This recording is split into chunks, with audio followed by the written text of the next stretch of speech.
Good evening সবাইকে সবাইকে chisel ইসলামের বিসিএসপির ফুল কোর্স প্রোগ্রামের কম্পিউটার ও তথ্য প্রযুক্তি লেকচার 5-এ স্বাগতম জানাচ্ছি। আশা করি আপনারা সবাই ভালো আছেন এবং সুস্থ আছেন। তো কিছুক্ষণের মধ্যে আমাদের আজকে ক্লাসটি শুরু হতে যাচ্ছে। আপনাদের সাথে থাকছে আপনাদের অত্যন্ত প্রিয় অব্র ভাইয়া এবং রাফি ভাইয়া। তো ভাইয়ের সাথে কনভারসেশন করার জন্য আপনারা চ্যাট বক্সটা ইউজ করবেন। এছাড়া টপিক রিলেটেড কোনো কোশ্চেন থাকলে সেটা শুধুমাত্র কিউএনএ তে করবেন, আর এছাড়া উত্তরণ সম্পর্কিত কোনো জিজ্ঞাসা থেকে থাকলে চেষ্টা করবেন ক্লাসের শেষের দিকে করার জন্য। ধন্যবাদ।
Okay dear students, dear participants, কেমন আছেন আপনারা? আশা করি সবাই অনেক বেশি বেশি ভালো আছেন। তো আজকে আমরা কম্পিউটার ও তথ্য প্রযুক্তির ক্লাসে আহ কথাবার্তা বলবো। তো আপনাদেরকে স্বাগত জানাচ্ছি। আমি অভ্র। তো দেখা যাক আজকে ক্লাসটায় কি করতে পারি আসলে আলটিমেটলি আমরা হুম আমরা ট্রাই করব আজকে আপনাদেরকে মোটামুটি ভালো কিছু দেয়ার। ওকে, একটা ফোন আসছে।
ওকে।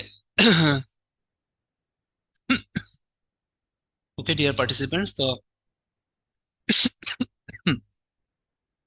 Excuse me.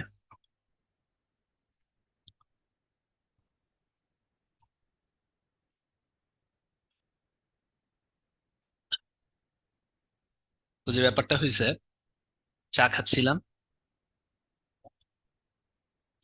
চায়ের ভিতরে হচ্ছে ই ই বেঁধে গেছে।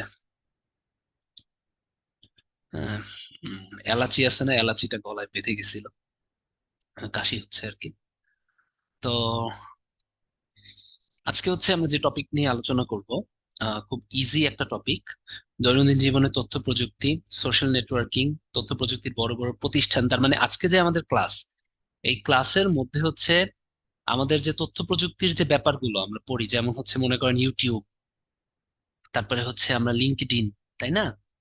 তারপরে হচ্ছে আপনার suppose IBM company, Apple company, তাই না, মাইক্রোসফট, এগুলো নিয়ে একটু বিস্তারিত বর্ণনা আমরা পড়বো, কারণ এগুলো থেকে কিন্তু কিছু কিছু কোশ্চেন আসে। আমরা যদি না বলতে পারি যে মাইক্রোসফট এর প্রতিষ্ঠাতা কে, বিল গেটস, তাই না, তখন কিন্তু একটা সমস্যায় পড়ে যাব। ঠিক আছে। তারপরে ইউটিউবের প্রতিষ্ঠাতার মধ্যে বাংলাদেশি বংশোদ্ভূত জাভেদ করিম আছেন। এটা যদি না জানি আমাদের কিন্তু সমস্যা হবে, তাই না? তাই এই জিনিসগুলো নিয়ে আমাদের একটু আজকে আলোচনা। ঠিক আছে। আমরা খুব কথা বলবো, মানে হচ্ছে মনে রাখার চেষ্টা করবো গল্প গল্প করে। হ্যাঁ, এখানে আজকে কিন্তু মানে বোঝার থেকেও আমাদের হচ্ছে যে ব্যাপারগুলো জানা উচিত। আজকে যে টপিকে বোঝার থেকেও হচ্ছে আমাদের জানা, তাই না? এখন আপনারা বলতেছেন যে মুখস্থ বিদ্যা, এখন কিছু কিছু জিনিস তো আলটিমেটলি আমাদের ইনফরমেশন মুখস্থ থাকতে হবে। মনে করেন এখন আইসিটি ডিজিটাল বাংলাদেশ চলতেছে। 2041 সালের মধ্যে আমাদের টার্গেট হচ্ছে স্মার্ট বাংলাদেশ হিসেবে নিজেদেরকে পরিণত করা, তাই না? তো এখন যদি আপনি না জানেন যে জ্যাক মা কে, আপনি যদি না জানেন ইলন মাস্ক কে, আপনি যদি না জানেন জেফ বেজোস কে, তাই না, আপনি যদি না জানেন যে ম্যাক্সিমাম যে চিপস যেগুলো তৈরি হয়, আমাদের তো কি চিপস বিজনেস করতে হয় না? তো ম্যাক্সিমাম যে চিপস বা মাইক্রোপ্রসেসর, এগুলোর যে মেইন কোম্পানিগুলো ম্যাক্সিমামই হচ্ছে ক্যালিফোর্নিয়া, ইউএস এর আরো বিভিন্ন অঙ্গরাজ্যে অবস্থিত। তাহলে কি ইউএস এর সাথে আমাদের এগুলো নিয়ে ডিল করতে হবে, কূটনীতি করতে হবে, তাই না? আমাদের ডিপ্লোম্যাসি করতে হবে। এই জন্য হচ্ছে এই জিনিসগুলো জানা। আজকে যতটা না বোঝা, তার থেকে আজকে অনেক জিনিস সম্পর্কে আমাদের ইনফরমেশন মাথায় রাখা, এটাই হচ্ছে আজকে আমাদের উদ্দেশ্য। তাহলে আমি একটু দেখি আগের কি কি পড়া আপনাদের মনে আছে, একটু বলেন তো। সেটা হচ্ছে এই যে যে আমরা জুম প্ল্যাটফর্মে ভিডিও কনফারেন্স করতেছি, এটা কোন ধরনের সিস্টেমের মধ্যে পড়ে? ঠিক আছে, চারটা অপশন দিব: ইউনিকাস্টিং, অ্যানিকাস্টিং, ব্রডকাস্টিং, মাল্টিকাস্টিং, যে কোনো একটা। বলেন চারটার ভিতর কোনটা? সিয়াম, শুভ্রা, ঠিক আছে, আলামিন, মাহিয়ান, ভেরি গুড, এটা হচ্ছে মাল্টিকাস্টিং। গুড, এই তো আপনারা তো পারেন, খুবই ভালো। হ্যাঁ, এবার একটু বলেন, সেটা হচ্ছে ওয়াকি টকি, এটা কোন ধরনের unicast system? Duplex, simplex, half duplex, auto simplex? Very good, এটা হচ্ছে হাফ ডুপ্লেক্স। এই তো আপনারা তো পারেন, ভালো স্টুডেন্ট সবাই। হ্যাঁ, ঠিক আছে। তো যাই হোক, যেহেতু আমাদের বোঝার জিনিসগুলো আমরা বেশ ভালো পারি, তো আমরা সামনে আগাই। ঠিক আছে, আর কথা না বলে একটু দেখি টেলিকনফারেন্স। টেলিকনফারেন্সিং আমরা জাস্ট তিনটা নাম পড়বো: একটা পাবলিক কনফারেন্স, একটা ক্লোজড কনফারেন্স, আর একটা হচ্ছে রিড অনলি কনফারেন্স। হ্যাঁ, পাবলিক কনফারেন্স হচ্ছে পাবলিকদের সাথে ডিল করা। ঠিক আছে, কয়েকদিন আগে ওই যে যেমন আমরা মাননীয় প্রধানমন্ত্রীর বিভিন্ন ভিডিও কনফারেন্সে পাবলিকদের সাথে যে ভিডিও কনফারেন্স গুলো হয়, ওই কনফারেন্স গুলোতে আমরা দেখেছি যে মাননীয় প্রধানমন্ত্রী কনফারেন্সটা করেন, তখন মাননীয় প্রধানমন্ত্রী এদিক থেকে কথা বলেন, ওদিক থেকে কিন্তু ওর নাম কি, সুবিধাভোগী জনগোষ্ঠীর কারোর মধ্য থেকে অনেক বিভিন্ন ধরনের তথ্য বা তার অনুভূতি জানতে চাওয়া যায়। এটা একটা পাবলিক কনফারেন্স বলতে পারি। ক্লোজড কনফারেন্স মনে করেন আমরা যেটা করতেছি, ক্লোজড, তাই না? আপনারা যারা পেইড, তারাই শুধুমাত্র এখানে আমার সাথে ক্লাসটা করতে পারতেছেন। রিড অনলি কনফারেন্স, যেখানে হচ্ছে গিয়ে কনফারেন্সটা এমন হবে, সেটা হচ্ছে একটা রেকর্ড ছেড়ে দিল, ওখানে কিন্তু ওই সাইডে কোনো জীবিত মানুষ নাই, তাই না? যারা এখানে আছে সামনে, এক সাইড থেকে কিন্তু আপনারা শুধু রিড করতেছেন, কিন্তু কথা বলতে পারতেছেন না বা কমিউনিকেশন করতে পারতেছেন। তো কনফারেন্স কিন্তু তিন প্রকার: পাবলিক কনফারেন্স, ক্লোজড কনফারেন্স, আর হচ্ছে রিড অনলি কনফারেন্স। এই তিনটা কিন্তু একটু মনে রাখবেন। হ্যাঁ, আসছে যে টেলিকনফারেন্সিং কত প্রকার, টেলিকনফারেন্সিং, ঠিক আছে, ভিডিও কনফারেন্সিং, ভিডিও কনফারেন্সিং হচ্ছে এক ধরনের কি, এটা ওই টেলিকনফারেন্সিং এর একটা জিনিস। ভিডিও কনফারেন্স কি, একসাথে ইন্টারেক্টিভ টেলিযোগাযোগ, যেগুলো দুই বা ততোধিক অবস্থান থেকে নিরবিচ্ছিন্ন দ্বিমুখী অডিও বা ভিডিও সম্প্রচারের মাধ্যমে একত্রে যোগাযোগ স্থাপনের সুযোগ নেয়। ঠিক আছে, একটা ভিডিও কনফারেন্সিং এ কি কি লাগবে? ডেফিনেটলি ওয়েব ক্যামেরা লাগে, ভিডিও ক্যাপচার কার্ড লাগে, হ্যাঁ, সাউন্ড কার্ড লাগে, মানে video card, sound card, speaker লাগে, তাই না? মাইক্রোফোন লাগে, মাল্টিমিডিয়া লাগে, কম্পিউটার লাগে, মোডেম, টেলিফোন লাইন বা ইন্টারনেট সংযোগ, আর প্রয়োজনীয় সফটওয়্যার তো লাগবেই। কারণ বলেন তো, একটা কম্পিউটারের প্রাণ কি? চারটা অপশন দিব: মাইক্রো প্রসেসর, সফটওয়্যার, হার্ডওয়্যার, উপরে সবগুলো। একটা কম্পিউটারের প্রাণ কোনটা? কম্পিউটারের প্রাণ কোনটা? মাইক্রো প্রসেসর, সফটওয়্যার, হার্ডওয়্যার, উপরে সবগুলো? না, কম্পিউটারের প্রাণ হচ্ছে সফটওয়্যার। এবারে বলেন কম্পিউটারের মস্তিষ্ক বা ব্রেইন কোনটা? এই তো ভুল হয়েছে শাহ হাসান, আমি তো জানতাম এই জায়গায় সবাই ঝামেলা করে। কম্পিউটারের মস্তিষ্ক কোনটা? ব্রেইন কোনটা? ব্রেইন অফ কম্পিউটার কাকে বলা হয়? এই দুটো কিন্তু একদম বিসিএস এ আসে। ভেরি গুড, সিপিইউ অথবা মাইক্রোপ্রসেসর, বিকজ সেন্ট্রাল প্রসেসিং ইউনিটই আলটিমেটলি মাইক্রোপ্রসেসর।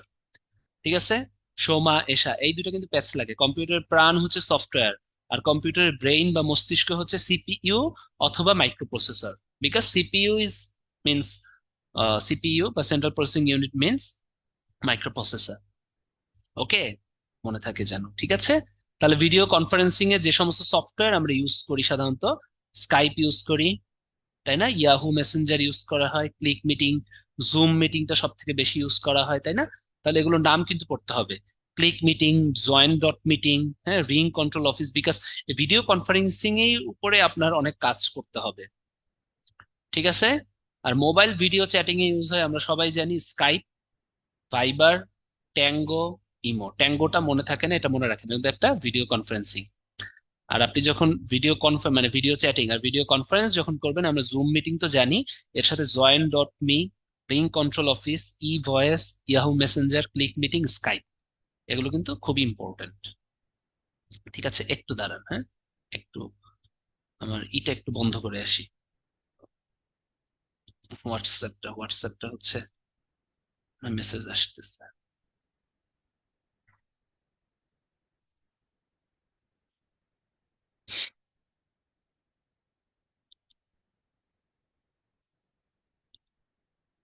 ওকে,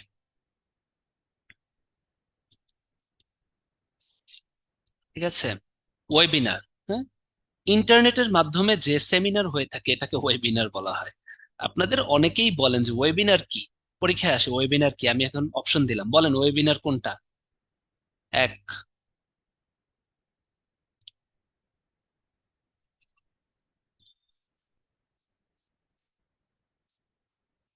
video conference software.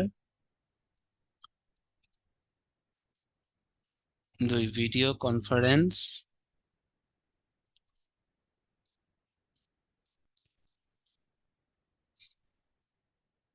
Online video seminar,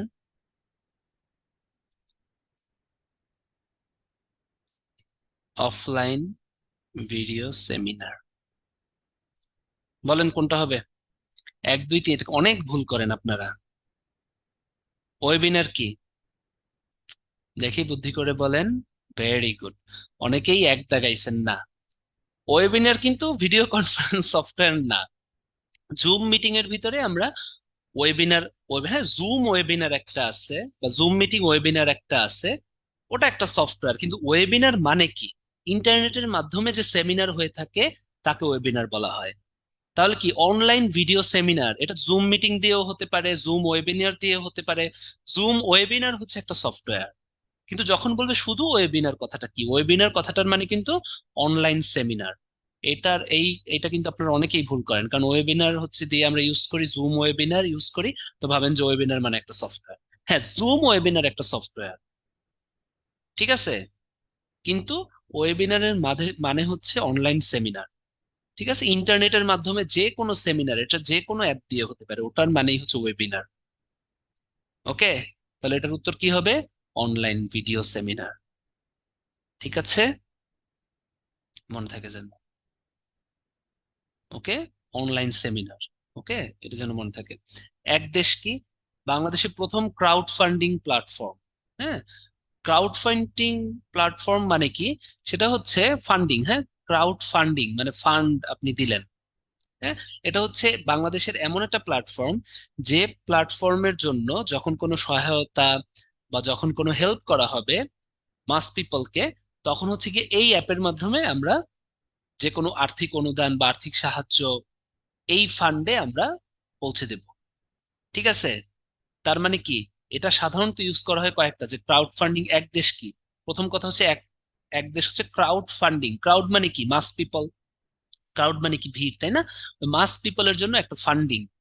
ঠিক আছে, সাধারণত আর্থিক অনুদান বা আর্থিক তহবিল যোগান দিতে, হ্যাঁ, সাধারণ মানুষদের জন্য যে কোনো জায়গায় আমরা এই ক্রাউড ফান্ডিং প্ল্যাটফর্ম গুলো ইউজ করি। তো বাংলাদেশে একটা ক্রাউড ফান্ডিং প্ল্যাটফর্ম হচ্ছে ক্রাউড ফান্ডিং প্ল্যাটফর্ম হচ্ছে হচ্ছে আমাদের এক দেশ।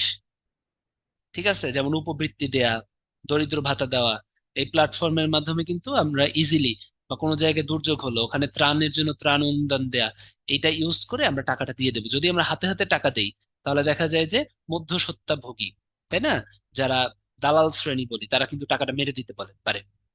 সেই জন্য সরাসরি যাতে এই প্ল্যাটফর্মের মাধ্যমে জনগণরা টাকা পায়। তাহলে কি, এটা কিন্তু পরীক্ষায় আসে। এক দেশ হচ্ছে একটা ক্রাউড ফান্ডিং। ফান্ডিং মানে কি? তহবিল। আর ক্রাউড মানে কি? পিপল, তাই না? ভিড়, ক্রাউড, তাদের জন্য আর্থিক অনুদান বা তহবিলের জন্য এই অনলাইন প্ল্যাটফর্মটা ইউজ করা হয়, নিরাপদ ও নিশ্চয়তার সাথে পৌঁছে যাবে।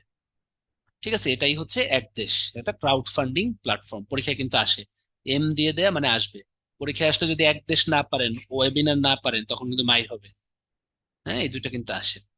ই জিপি, ইতে হচ্ছে ইলেকট্রনিক। যখনই ই কথাটা থাকবে ইলেকট্রনিক, হ্যাঁ, এটা একটু বলি, বুঝাই দেই। হ্যাঁ, ইলেকট্রনিক।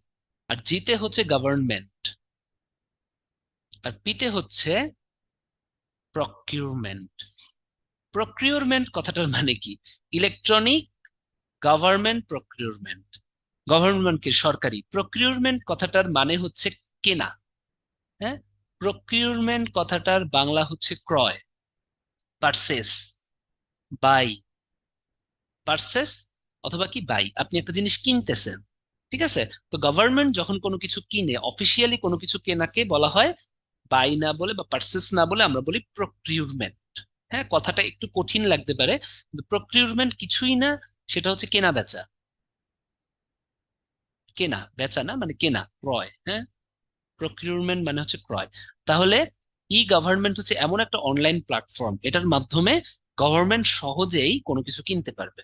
মনে করেন এখানে ডাক্তার আছে, কে কে চ্যাট বক্সে একটু লিখে জানান যে আমি ডক্টর।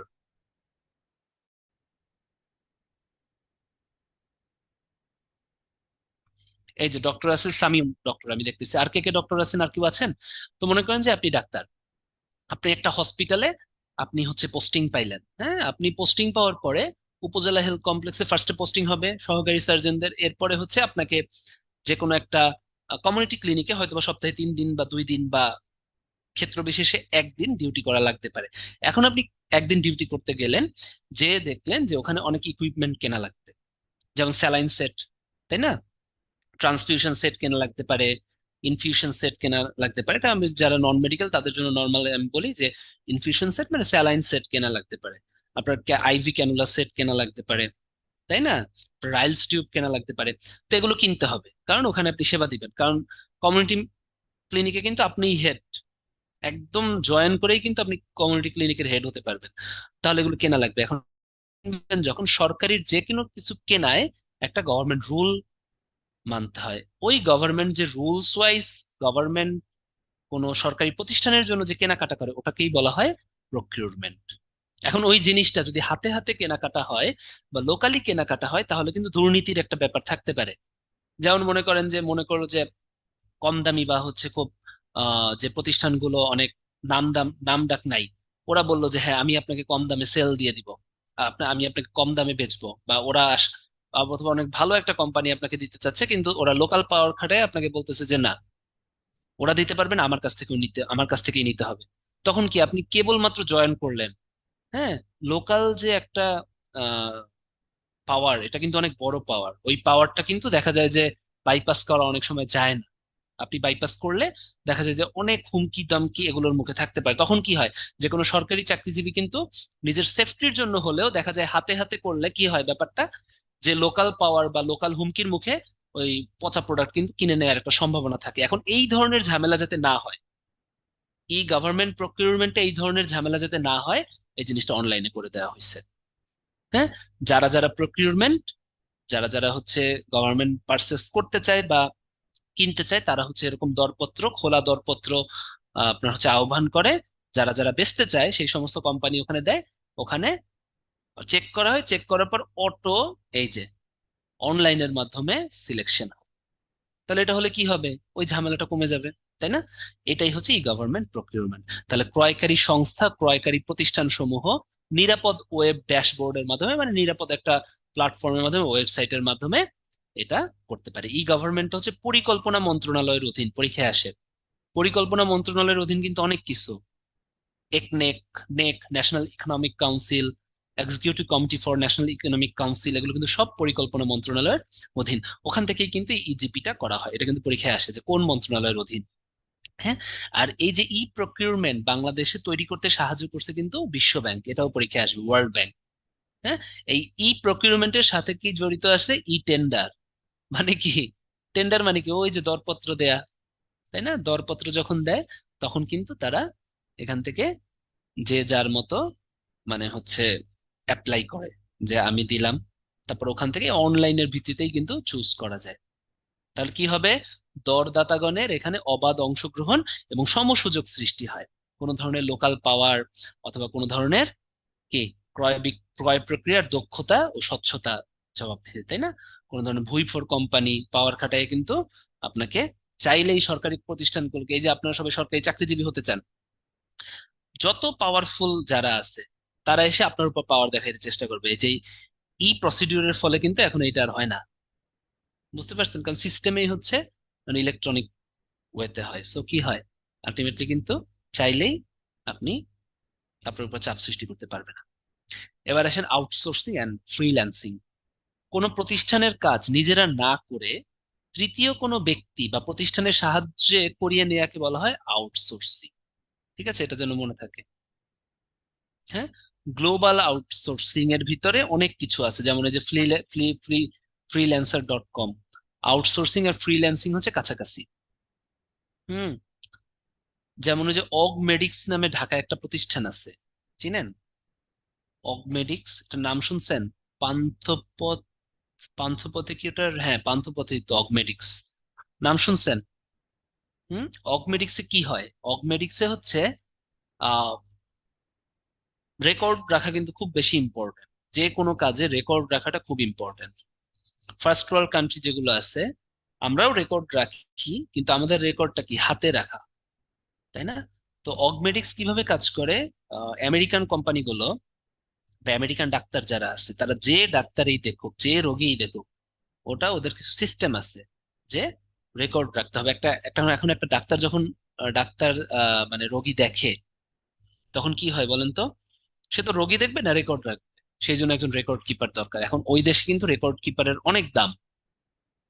তো আমাদের মতো দেশগুলোতে আমরা করে কি, অনলাইনে ওই রোগী দেখা এগুলো কিন্তু এদিক থেকে এই অগমেডিক্সে যারা চাকরি করে তারা দেখতে থাকে কিভাবে রোগী দেখে, এবং রেকর্ডটা কিন্তু তারা রাখে। সেই জন্য অগমেডিক্সে চাকরি পেতে হলে ইংলিশে খুব দক্ষ হতে হয়। তো এটা একটা বললাম, এটা কিন্তু একটা আউটসোর্সিং এর একটা উদাহরণ। ওকে, ফ্রিল্যান্সিং, আপওয়ার্ক, ইল্যান্স, গুরু, হ্যাঁ, ভিউ ওয়ার্কার, এগুলো হচ্ছে এটা ব্যাপার হচ্ছে। ঠিক আছে, এগুলো হচ্ছে কি আউটসোর্সিং এর একটা উদাহরণ। যে দেখেন ওখানে কিন্তু ডাক্তার, আপনি কিন্তু ওখানের কিছু না। হ্যাঁ, ওই ডাক্তার কিন্তু অগমেডিক্স দিয়ে কাজ করে নিচ্ছে, তাহলে এটা কি আউটসোর্সিং। ঠিক আছে, আর নির্দিষ্ট কোনো আউটসোর্সিং এর মতোই অনলাইনে একটা কাজ করার একটা প্ল্যাটফর্ম হচ্ছে ফ্রিল্যান্সিং। নির্দিষ্ট কোনো প্রতিষ্ঠানের অধীনে না থেকে স্বাধীনভাবে কাজ করাকে বলা হয় ফ্রিল্যান্সিং। ঠিক আছে, যারা ফ্রিল্যান্সিং করে তারা হচ্ছে ফ্রিল্যান্সার। ঠিক আছে, তাহলে দেখেন এই যে আপনি কিন্তু স্বাধীনভাবে কাজ করতেছেন। হ্যাঁ, আউটসোর্সিং এর একটা উদাহরণ বলা যায় ফ্রিল্যান্সিং। মনে করেন যে কোনো প্রতিষ্ঠান আপনি কিন্তু ওই প্রতিষ্ঠানের না, আপনি ইচ্ছা করলে অনেকগুলো প্রতিষ্ঠানে কাজ করেন, যেমন ফ্রিল্যান্সিং এ যারা কাজ করে, ও যে অ্যাড, তাই না?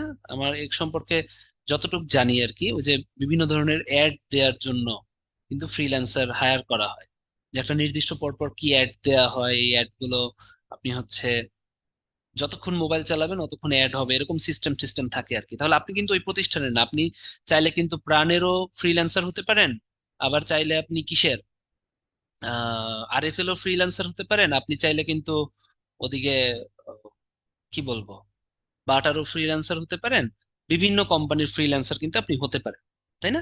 তাহলে আপনি কিন্তু নির্দিষ্ট প্রতিষ্ঠানের না, আপনি চাইলে অনেকগুলো প্রতিষ্ঠানের অধীনে স্বাধীনভাবে কাজ করতে পারেন প্রতিষ্ঠানের জন্য। ঠিক আছে, এটা হচ্ছে ফ্রিল্যান্সিং। তাহলে আউটসোর্সিং আর ফ্রিল্যান্সিং কিন্তু কাছাকাছি। ঠিক আছে, এটা কিন্তু আসে কোনো প্রতিষ্ঠানের কাজ নিজেরা না করে তৃতীয় কোনো ব্যক্তি দিয়ে যদি কাজ করে, ওটা হচ্ছে আউটসোর্সিং। হ্যাঁ, আর ওই তৃতীয় কোনো ব্যক্তিটা যদি নির্দিষ্ট প্রতিষ্ঠান, মানে আউটসোর্সিং এর একটা পার্ট হচ্ছে ফ্রিল্যান্সিং, ওই নির্দিষ্ট কোনো ব্যক্তিটা যদি কোনো প্রতিষ্ঠানের অধীনে না থেকে, ঠিক আছে, সম্পূর্ণ স্বাধীন থাকে, সে ইচ্ছা মতো বিভিন্ন কোম্পানিতে কাজ করতে পারে, সেটাই হচ্ছে গিয়ে ফ্রিল্যান্সিং। বোঝা গেছে? এই দুটো কিন্তু আসে, আউটসোর্সিং কি আর এই কি। হ্যাঁ হ্যাঁ, জিপি রবি এগুলোরও, এরাও হচ্ছে ফ্রিল্যান্সিং নেয়। এই তো রোকায়া বলছে মেডিকেল ডকুমেন্টেশন বা মেডিকেল রেকর্ডিং এর কাজ, রেকর্ডের কাজের কি। ই লার্নিং কি, ইলেকট্রনিক লার্নিং, ই কথাটা থাকলে এটা হচ্ছে ইলেকট্রনিক। হ্যাঁ, ইলেকট্রনিক প্রযুক্তি নির্ভর শিক্ষা ব্যবস্থা। এটার মাধ্যমে হচ্ছে অনলাইনের মাধ্যমে কোর্স প্রোগ্রাম ডিগ্রি প্রদান করা হয়। সরকারি ইবুক ওয়েবসাইট হচ্ছে www.ebook.gov.bd, মনে থাকে যেন। ঠিক আছে, টেলিমেডিসিন, এটা আমরা সবাই জানি, তাই না? ভৌগোলিক দূরে রোগীকে চিকিৎসা, এখন টেলিমেডিসিনে ব্যবহৃত কয়েকটা সফটওয়্যার আমাদের পড়তে হবে, যেমন মেডিটাচ, থেরানেস্ট, এই দুটো কিন্তু টেলিমেডিসিনের জন্য ব্যবহৃত সফটওয়্যার। ঠিক আছে, দেশের প্রথম টেলিমেডিসিন সেবা কেন্দ্র চালু হয় হচ্ছে যশোর ইউনিয়ন সেবা কেন্দ্রে। ঠিক আছে, হ্যাঁ, যশোরের ইউনিয়ন সেবা কেন্দ্রে হচ্ছে প্রথম টেলিমেডিসিন সেবা চালু হয়। হুম, ওকে, যশোরের ইউনিয়ন সেবা কেন্দ্র, এটা মনে থাকে যেন, ইউনিয়ন পর্যায়ে যশোরে। হ্যাঁ, ওকে, ইলেকট্রনিক হেলথ কার্ড এগুলো দরকার নাই। ইলেকট্রনিক হেলথ কার্ড ব্যবস্থা বাংলাদেশে প্রথমবারের মতো চালু হয় হচ্ছে 2020 সালে। ইলেকট্রনিক হেলথ কার্ডটা খুব সীমিত পরিসরে চালু হয় আর কি। ঠিক আছে, এখন চালু করার চেষ্টা করতেছে। ই তথ্য কোষ, হ্যাঁ, বাংলাদেশের সব তথ্য একটা প্ল্যাটফর্মে www.bangladesh.gov.bd। হ্যাঁ, এটার নাম হচ্ছে বাংলাদেশ জাতীয় তথ্য বাতায়ন। এই বাংলাদেশ জাতীয় তথ্য বাতায়ন 25,000 ওয়েবসাইটের সমন্বয়ে গঠিত। এর ভিতরে কিন্তু হেলথ সেক্টর, মেডিকেল সেক্টর, মানে হেলথ সেক্টর, তারপরে হচ্ছে defence sector, administration sector, police sector, medical college, varsity, হ্যাঁ, সরকারি নর্মাল, মানে যে কলেজগুলো আছে, ডিগ্রি কলেজ বা সরকারি কলেজ, প্রত্যেকটার কিন্তু ওয়েবসাইট আছে, মানে যত সরকারি প্রতিষ্ঠান আছে এই জাতীয় তথ্য বাতায়নে কিন্তু আছে। ঠিক আছে, ওটা কি www.bangladesh.gov.bd। ঠিক আছে, ওকে। এবার একটা কোশ্চেন আমি করব, বলেন তো, ইউডিসি এটার ফুল মিনিং কি? এটা পরীক্ষায় আসে।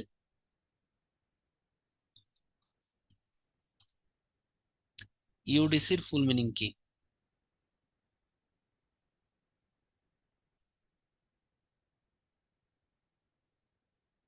ইউনিয়ন ডিজিটাল সেন্টার, এটা একটু মনে রাখবেন। ঠিক আছে, প্রত্যেকটা ইউনিয়নে কিন্তু এখন ইউনিয়ন ডিজিটাল সেন্টার আছে। এটা কিন্তু আপনাদের রিটেনের পড়াও হয়ে গেল, রিটেনে আসলে সুন্দর মতো লিখবেন। এই ইউনিয়ন ডিজিটাল সেন্টার গুলোতে অনেক সেবা দেওয়া হয়, বাংলাদেশের প্রত্যেকটা ইউনিয়নে আছে। যেমন মনে করেন যে অনলাইন ভর্তি, হ্যাঁ, অনলাইন ভর্তি, যত কার্যক্রম, সাবমিট, তাই না? ঠিক আছে, অনলাইন ভর্তি কি, ভর্তির পুরা আবেদন না, অনলাইন ভর্তির আবেদন কার্যক্রম যেটা আর কি, এগুলো এখানে চালু আছে। হ্যাঁ, তারপরে অনলাইন রেজাল্ট দেখা, ঠিক আছে। তারপরে লাইক ইউটিলিটি বিল যেগুলো আছে এগুলো দেওয়া যায়। ইউটিলিটি বিল মানে কি? যেমন ইলেকট্রিসিটি বিল, এগুলো। তারপরে এনআইডি বিষয়ক যত কাজ আছে, এনআইডি সেবা, হ্যাঁ, এই সমস্ত জিনিস কিন্তু এই ইউডিসি থেকে দেয়া হয়। ওকে, খুবই ইম্পর্টেন্ট। ইউনিয়ন ডিজিটাল সেন্টার প্রত্যেকটা ইউনিয়ন পরিষদে আছে।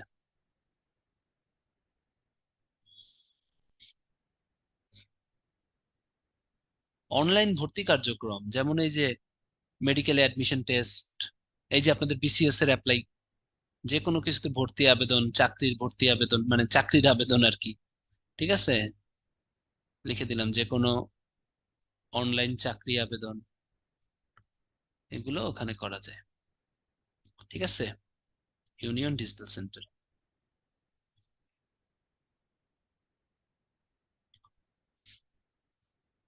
আসেন, ই কমার্স, হ্যাঁ, ই কমার্স মানে হচ্ছে ইলেকট্রনিক কমার্স। এটা কাদের কাদের মধ্যে হতে পারে? চারটা ভাবে হতে পারে: B to C, B to B, C to C, C to B. B to C মানে কি? বিজনেস টু কনজিউমার, ব্যবসায়ী থেকে ভোক্তা, ব্যবসা থেকে ব্যবসা, বি টু বি। ভোক্তা থেকে ভোক্তা হতে পারে। এবার ব্যবসায়ী থেকে ভোক্তা ই কমার্স কেমন, এটা আমরা সবাই জানি, তাই না? এই যে আমরা যে অনলাইনে হানি নাটস বিক্রি করতেছে, তাই না? আপনাদের একটু উদাহরণ দিয়ে বুঝাই, যে হানি নাটস আমরা দেখি না অনলাইনে বিক্রি করতেছে, তারা কি একদম সরাসরি কিন্তু ভোক্তাদের কাছে যাচ্ছে এবং বলতেছে আপনারা অর্ডার করেন, ঠিক আছে। আবার আবার ভোক্তা থেকে ব্যবসা মানে কি, ব্যবসায়ী মানে কি? এই যে আপনি হচ্ছে অর্ডার করতেছেন, তারা হচ্ছে অ্যাডভার্টাইজ করতেছে, আপনি কি করতেছেন? অর্ডার করতেছেন। তাহলে কনজিউমার টু বিজনেস, আপনি একদম সরাসরি ব্যবসায়ীর সাথে যোগাযোগ করতে বলতেছেন, তারে বলতেছেন হানি নাটস দেখান আমাকে, ঠিক আছে, এটা কি প্রিমিয়াম কোয়ালিটির হানি নাটস, এর ভিতর কি কাজু বাদাম, আখরোট সব আছে, না আলটিমেটলি দেখা যায় যে চীনা বাদামের পরিমাণ বেশি, কাজু বাদামের পরিমাণ কম, আর হচ্ছে কি আমন্ড বাদামের পরিমাণ একটু বেশি, ঠিক আছে। এটা কি আসলে প্রিমিয়াম নাকি? এর ভিতরে যে কিসমিস গুলো ইউজ করতেছেন, কিসমিস গুলো কি ফ্রেশ নাকি, তাই না? আপনি কিন্তু জিজ্ঞেস করতেছেন সরাসরি ব্যবসায়ীকে। তাহলে দেখেন ই কমার্স, তাহলে ব্যবসায়ী থেকে ভোক্তা, ভোক্তা থেকে ব্যবসায়ী হলো ই কমার্স। চার প্রকার, এটা মনে রাখতে হবে, হ্যাঁ। আর দুইটা কি? ব্যবসায়ী থেকে ব্যবসায়ী, হ্যাঁ, ব্যবসায়ী থেকে ব্যবসায়ী, বিজনেস টু বিজনেস কিন্তু এখানে হচ্ছে, হ্যাঁ। যেমন মনে করেন আমি দুইটা শাড়ির আছে, অনলাইনে কিন্তু পাইকারি শাড়ি বেচে এরকম মানুষও আছে, পাইকারি জামদানি শাড়ি মাঝে মধ্যে দেখবেন যে মাঝে মধ্যে নিউজ ফিডে আসে। দাড়িওয়ালা একজন ভদ্রলোক, রূপগঞ্জ, ওখানে হচ্ছে ই করে, পাইকারি শাড়ি বেচে। তো বলে যারা যারা অনলাইন বিজনেস করেন তারাও আমার কাছ থেকে কিন্তু পাইকারি ভাবে শাড়ি কিনে নিয়ে যেতে পারেন, ঠিক আছে, বলে। এবং আপনাদের অনেকের শাড়ির পেজ থাকতে পারে, আমি জানি না, অনেকেরই কিন্তু শাড়ির পেজ থাকে, তাই না, বিভিন্ন টাইপের। তখন আপনারা করেন কি, ওই ব্যবসায়ীর কাছ থেকে শাড়ি কিনে আনেন এবং এসে আরো ডাবল দামে বেচেন, তাই না? এই জিনিসে কিন্তু এটাই হচ্ছে ব্যবসায়ী থেকে ব্যবসায়ী, মানে পাইকারি ব্যবসায়ী এবং খুচরা ব্যবসায়ীর ভিতরে কিন্তু অনলাইনে যোগাযোগ হচ্ছে, তাই না?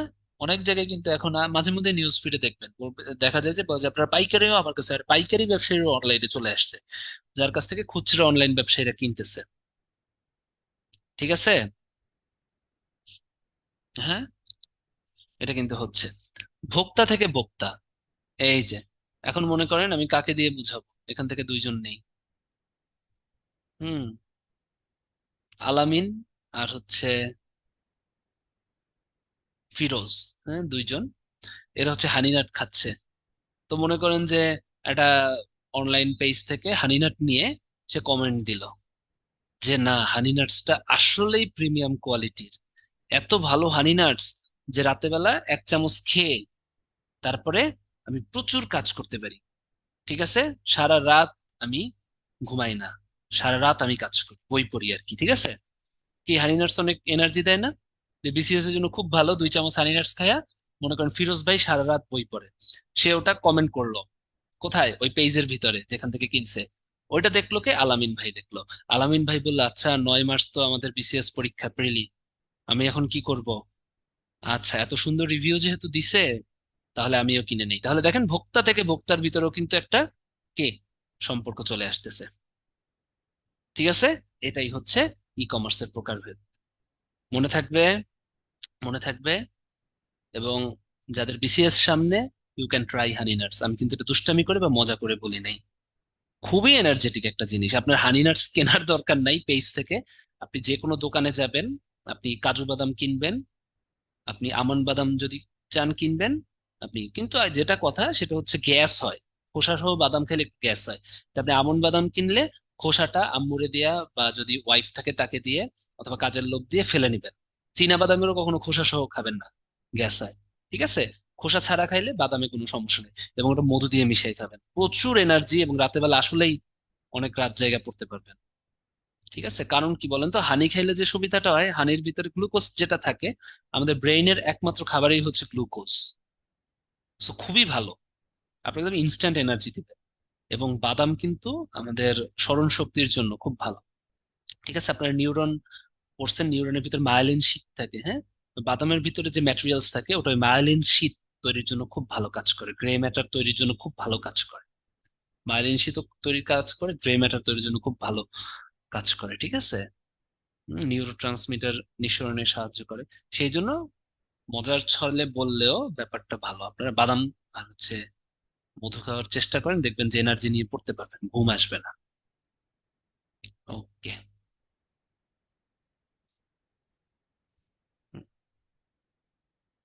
আপনি যখন খুশি তখন খাইতে পারেন, কোনো সমস্যা নেই। হ্যাঁ, এবারে হচ্ছে বললাম বিভিন্ন বড় ধরনের ই কমার্স সাইট, বললাম না আমরা পড়তে হবে।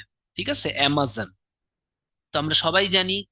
কতটুকু পড়বেন? বেশি না। বিশ্বের সব থেকে বড় ই কমার্স সাইট হচ্ছে অ্যামাজন ডট ডট কম, তাই না? সব দেশেই কিন্তু আছে অ্যামাজন ডট কম। ঠিক আছে, বিশ্বের সব থেকে বড় ই কমার্স সাইট। ঠিক আছে, ম্যাক্সিমামই দেখবেন যে ইউএসএ তে। হ্যাঁ, এটা একটু দেখবেন, সদর দপ্তর ইউএস এর ওয়াশিংটনে, সিয়াটলে অবস্থিত। ঠিক আছে, এটা একটু ইম্পর্টেন্ট। সালটা একটু দেখতে পারেন, 1994 সালে ই হয়। এবং জেফ বেজোস, হ্যাঁ, জেফ বেজোস হচ্ছে অ্যামাজন ডট কম এর মালিক বা হচ্ছে ফাউন্ডার আর কি। এতটুকু, আর তেমন কিছু না। হুম, এই যে যে ব্যাপারটা, তাই না? এরা অনেক কিছু বিক্রি করতে থাকে, সিডি ভিডিও থেকে শুরু করে অর্নামেন্টস, খেলনা, খাবার, ড্রেস। হ্যাঁ, এগুলোই তো আপনারা জানেন। ইলেকট্রনিক যে আপনার অ্যাক্সেসরিজ আছে ওগুলো, এগুলো কিন্তু ইউজ করে। ঠিক আছে, এগুলো তেমন কিছু লাগবে না পড়া। কিছু আন্তর্জাতিক শিপিং অফার করে থাকে। আর অ্যামাজনের প্রাক্তন নামটা পড়বেন, ক্যাডাব্রা বা ইনক। ঠিক আছে, আগে এটা ছিল ক্যাডাব্রা আর ইনক নামে। Alibaba dot com, very very important, এটাও কিন্তু একটা multinational e commerce site. ঠিক আছে, এরা পাইকারি ইন্টারনেট প্রযুক্তি। এত কিছু লাগবে না, খালি সালটা পড়বেন, 1999। সব তো না, অ্যামাজন ডট কম কত? 1994। আলিবাবা ডট কম 1999 লাগবে। হুম, তার থেকে বেশি লাগবে যে আলিবাবা ডট কম, কে এটা আমরা সবাই জানি, জ্যাক মা, তাই না? আলিবাবা ডট কম যেটা আছে এটা প্রতিষ্ঠিত করে। ঠিক আছে, এর প্রধান নির্বাহী বা ফাউন্ডার্স হচ্ছে জ্যাক মা। ঠিক আছে, ওকে। আরব্য রজনীর আলিবাবা চরিত্র থেকে নামকরণ করা হয়েছে। ঠিক আছে, আলিবাবা থেকেই কিন্তু এটা নামকরণ করা হয়েছে। আর তেমন কিছু লাগবে না আলিবাবা থেকে। ওএলএক্স ডট কম দরকার নেই, এটা জাস্ট যদি আপনাদের ইচ্ছা করে একবার রিডিং পড়তে পড়বেন, খুব একটা দরকার নাই। দারাজ ডট কম এটা দেখতে পারেন। এটা কিন্তু চীনা মালিকানাধীন একটা অনলাইন মার্কেট প্লেস। হ্যাঁ, আপনারা অনেকেই দারাজ যেহেতু বাংলাদেশি ইউজ করেন, একবার একটা পরীক্ষা আসছিল, সবাই মিলে বাংলাদেশ লিখে দিছে। হ্যাঁ হ্যাঁ, এটারই আন্ডারে অ্যামাজন প্রাইম। বাংলাদেশেও এই কার্যক্রম চালু আছে। ঠিক আছে, তাহলে আলিবাবার দারাজ দুইটা কি চীনা কোম্পানি। ঠিক আছে, হ্যাঁ। আর দারাজটা কিন্তু আলিবাবার যে কোম্পানি ওরা কিনে নেয়। তো যাই হোক, আপনাদের শুধু দেশটা আসে, এটা ভুল করেন। চায় না, এটারই তারিখ পড়া দরকার নেই যে কত সালে এটা, এত দরকার নেই, সব লাগবে না। রকমারি dot com, very very important. বাংলাদেশে রকমারি ডট কম, এটা খুবই খুবই খুবই ইম্পর্টেন্ট। হ্যাঁ, আনুষ্ঠানিকভাবে যাত্রা শুরু করে 2012 সালে, এটা একটু দেখবেন। হ্যাঁ, শুরুতে বই পাওয়া গেল, এখন কিন্তু অনেক কিছু, আমরা ওর নাম কি, স্পোর্টস যে অ্যাক্সেসরিজ আছে এগুলো কিন্তু পাওয়া যায়, ঘড়ি ঠড়ি, এগুলো ইলেকট্রনিক কিছু এক্সারসাইজ, তাই না? এগুলো যে মাহমুদুল হাসান সোহাগ, একটু দেখতে পারেন, আমরা সবাই জানি যে আমাদের, ঠিক আছে। হুম, দেখতে পারেন 2012 সাল থেকে শুরু হয়। ফুড পান্ডা আসার মতো কোশ্চেন, কারণ সবাই ইউজ করি, তাই না? আসার মতো কোশ্চেন। এর প্রধান সদর দপ্তরটা জার্মানির বার্লিন শহরে অবস্থিত। হ্যাঁ, বাংলাদেশ প্রতিষ্ঠা করে নাই কিন্তু, ঠিক আছে, জার্মানির বার্লিন, এটা যেন মনে থাকে।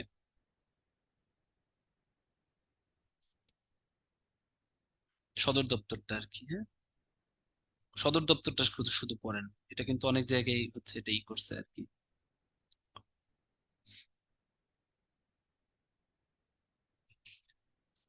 হ্যাঁ, এটা ওই সদর দপ্তরটা এটা জার্মানির, ঠিক আছে। এখন আপনাদের পরীক্ষা হইতে হইতে আবার কেউ কিনে নেবে নাকি আমি জানি না, এখন পর্যন্ত এটা জার্মানির আছে, এটা মনে রাখেন, ফুটপাথটা আসতে পারে, সদর দপ্তরটা পড়েন, আর কিছু না।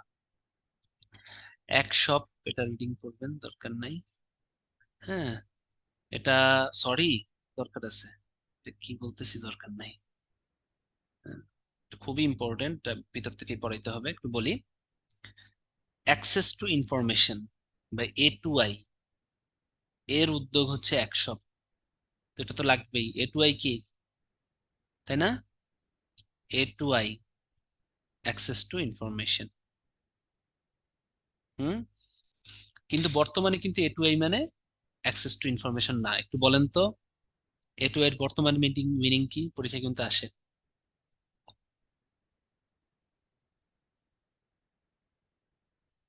অ্যাসপায়ার্স ফর ইনোভেশন, এটা যেন মনে থাকে। হ্যাঁ, এখন কিন্তু অ্যাসপায়ার্স ফর ইনোভেশন খুব ইম্পর্টেন্ট, কিন্তু A2I এর মিনিং কিন্তু আসবে। অ্যাক্সেস টু ইনফরমেশন আগে ছিল, এখন কিন্তু ইনোভেশন নিয়ে এটা কাজ করে। A2I অ্যাসপায়ার্স ফর ইনোভেশন মানে ডিজিটালাইজেশনে, ডিজিটালাইজেশন সহ সব জায়গায় ইনোভেশনটা দেখতে চায়। হ্যাঁ, ইনোভেশনটা খুব ইম্পর্টেন্ট, অ্যাসপায়ার্স ফর ইনোভেশন। তো যাই হোক, আগে যখন A2I মানে অ্যাক্সেস টু ইনফরমেশন ছিল, ওইটার উদ্যোগে একশপ তৈরি হয়েছিল আর কি, সহজে। কারণ হচ্ছে বাংলাদেশ ডিজিটালাইজেশনের সময় অনেকগুলো প্ল্যাটফর্ম আসলে হাতে নেওয়া হয়, তো ওইটার একটা A2I এর ইসে, যে বিভিন্ন ধরনের ই করা যাবে আর কি, ঠিক আছে। একশপে 10 লাখের বেশি পণ্য থাকবে, এই যে দেখেন, ইউনিয়ন ডিজিটাল সেন্টার থেকে একশপের মাধ্যমে পণ্য আয় ক্রয় করা যাবে, ঠিক আছে। স্বল্প পরিসরে চালু আছে, খুব যে চালু আছে সেটা না। হুম, ইমেইল, হ্যাঁ, ইমেইল আবিষ্কার করে হচ্ছে টমলিসন, এটা পরীক্ষায় আসে।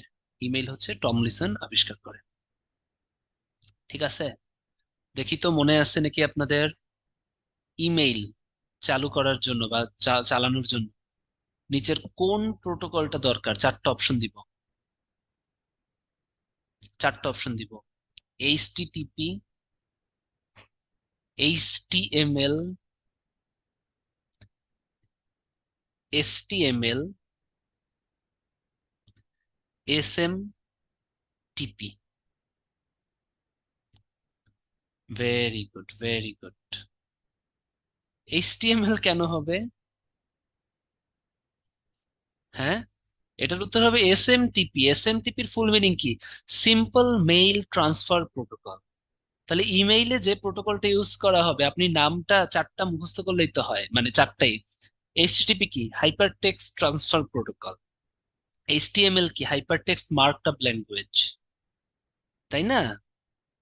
আর ইন্টারনেট প্রোটোকল তো সবগুলোর জন্য, এগুলোর ভিতরে SMTP মানে কি? SMTP মানে হচ্ছে সিম্পল মেইল ট্রান্সফার প্রোটোকল। ও, প্রোটোকল কি, কেন এই ক্লাস আপনাদের নেওয়া হয়েছে না? ইন্টারনেট প্রোটোকল বা আইপি, তাই না? এই প্রত্যেকটা দেশে যে এই যে ইন্টারনেট চলে, এগুলো তো একটা প্রোটোকল মেনে চলে, একটা আইন বা একটা রুলস মেনে চলে। তো এই প্রোটোকল বা রুলস ছাড়া ইন্টারনেট কিন্তু চলতে পারে না।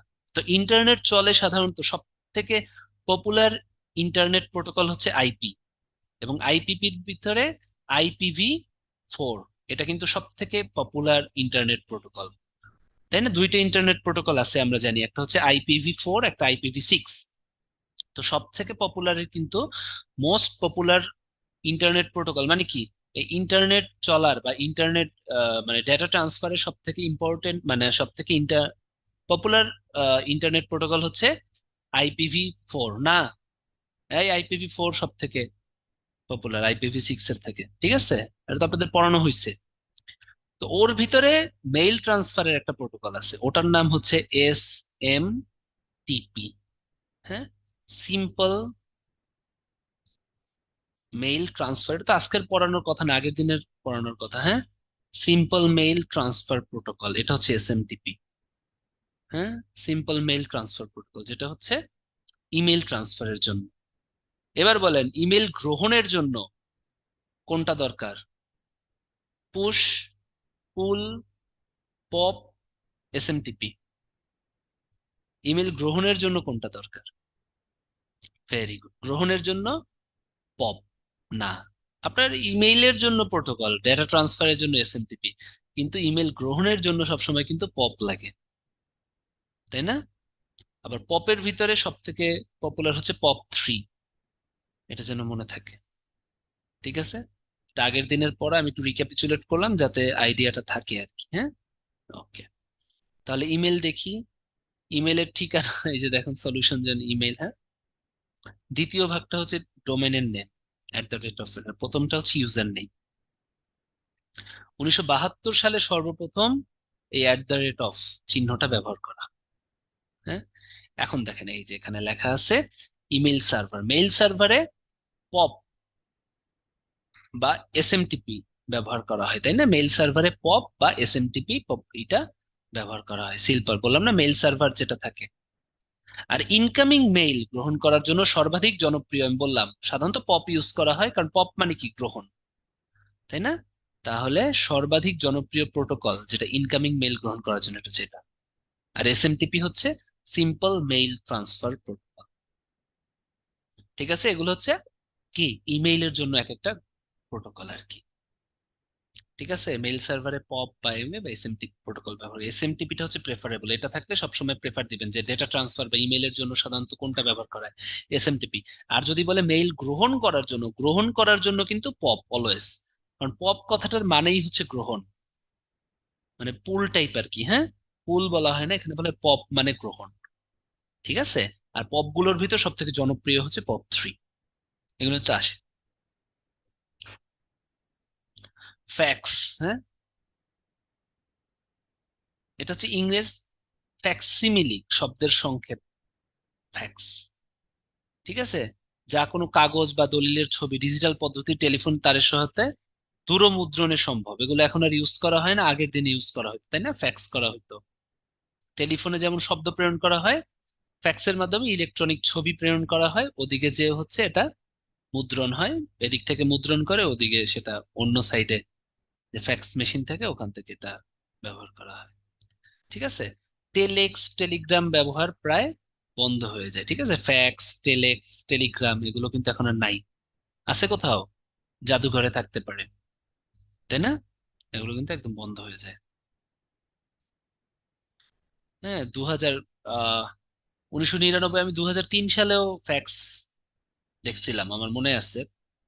আমার মামা হচ্ছে তখন একবার আহ ওইটা আমার মনে আছে আর কি, আমাদের ওই মামা বাড়ি যে উপজেলায়, ওই উপজেলায় হচ্ছে একটা তথ্য পাঠানোর জন্য ঢাকা থেকে ফ্যাক্স করছিল আর কি। ওই দিন আমি ফ্যাক্স 2003 তখন আমি অনেক ছোট ছিলাম, 2003 সালের আগে। ঠিক আছে, এই টেলিগ্রাম আর ওই টেলিগ্রামে এক না, সিয়াম, মাইল লাগাই দেবো। ঠিক আছে, বলতেছে টেলিগ্রাম এখন মোবাইল ইউজ করে, এই টেলিগ্রাম হচ্ছে দূরমুদ্রণ, তাই না?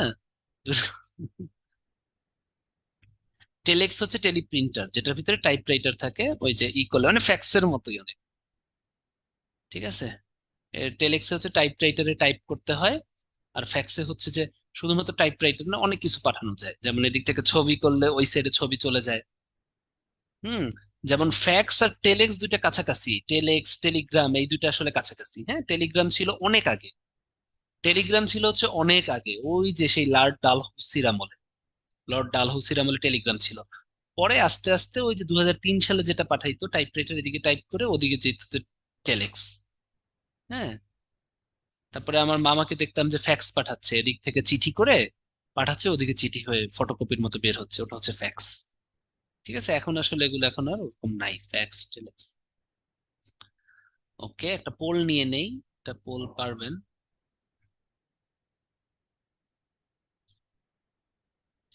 ইনকামিং মেইল গ্রহণ করার জন্য, এটা কিন্তু একটু দেখেন, হ্যাঁ, ইনকামিং মেইল গ্রহণ করার জন্য সর্বাধিক জনপ্রিয় প্রোটোকল কোনটা? ইনকামিং মেইল বলছি কিন্তু, গ্রহণ করা, হ্যাঁ, আপনারা কিন্তু ভুল করেন, এই জন্য এটা কিন্তু ক্লিয়ার করলাম।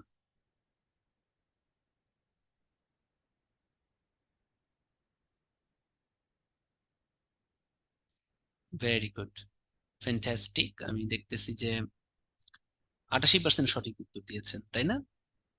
শোনেন, মেইলে ডেটা ট্রান্সফার করার জন্য হচ্ছে, যদি বলে যে মেইলের জন্য বা মেইল সার্ভারের প্রোটোকল কি, এখানে কোনো গ্রহণ গ্রহণ না থাকলো তখন এসএমটিপি। কিন্তু এখানে বলছে ইনকামিং মেইল, মেইল গ্রহণ করার জন্য কিন্তু সবসময় পপ। আবার পপের থেকে বেশি জনপ্রিয় হচ্ছে পপ 3। আর যখন গ্রহণ কথাটা না থাকবে তখন হচ্ছে এসএমটিপি। ঠিক আছে, এটা কিন্তু ভুল করে। এবারে আমরা কয়েকটা প্রতিষ্ঠান পড়বো। ফেসবুক 2004 সালে প্রতিষ্ঠিত হয়, খুবই ইম্পর্টেন্ট। সদর দপ্তরটা লাগবে ম্যানলো পার্ক, ক্যালিফোর্নিয়া, ইউএসএ। হ্যাঁ, ফেসবুকের কিন্তু অনেক সহায়ক প্রতিষ্ঠান আছে এখন ফেসবুকের সাথে, তাই না? মেটা হিসেবে অনেক আছে আমরা জানি, ইনস্টাগ্রাম, হোয়াটসঅ্যাপ, অকালাস আছে একটু জানেন, মেসেঞ্জার।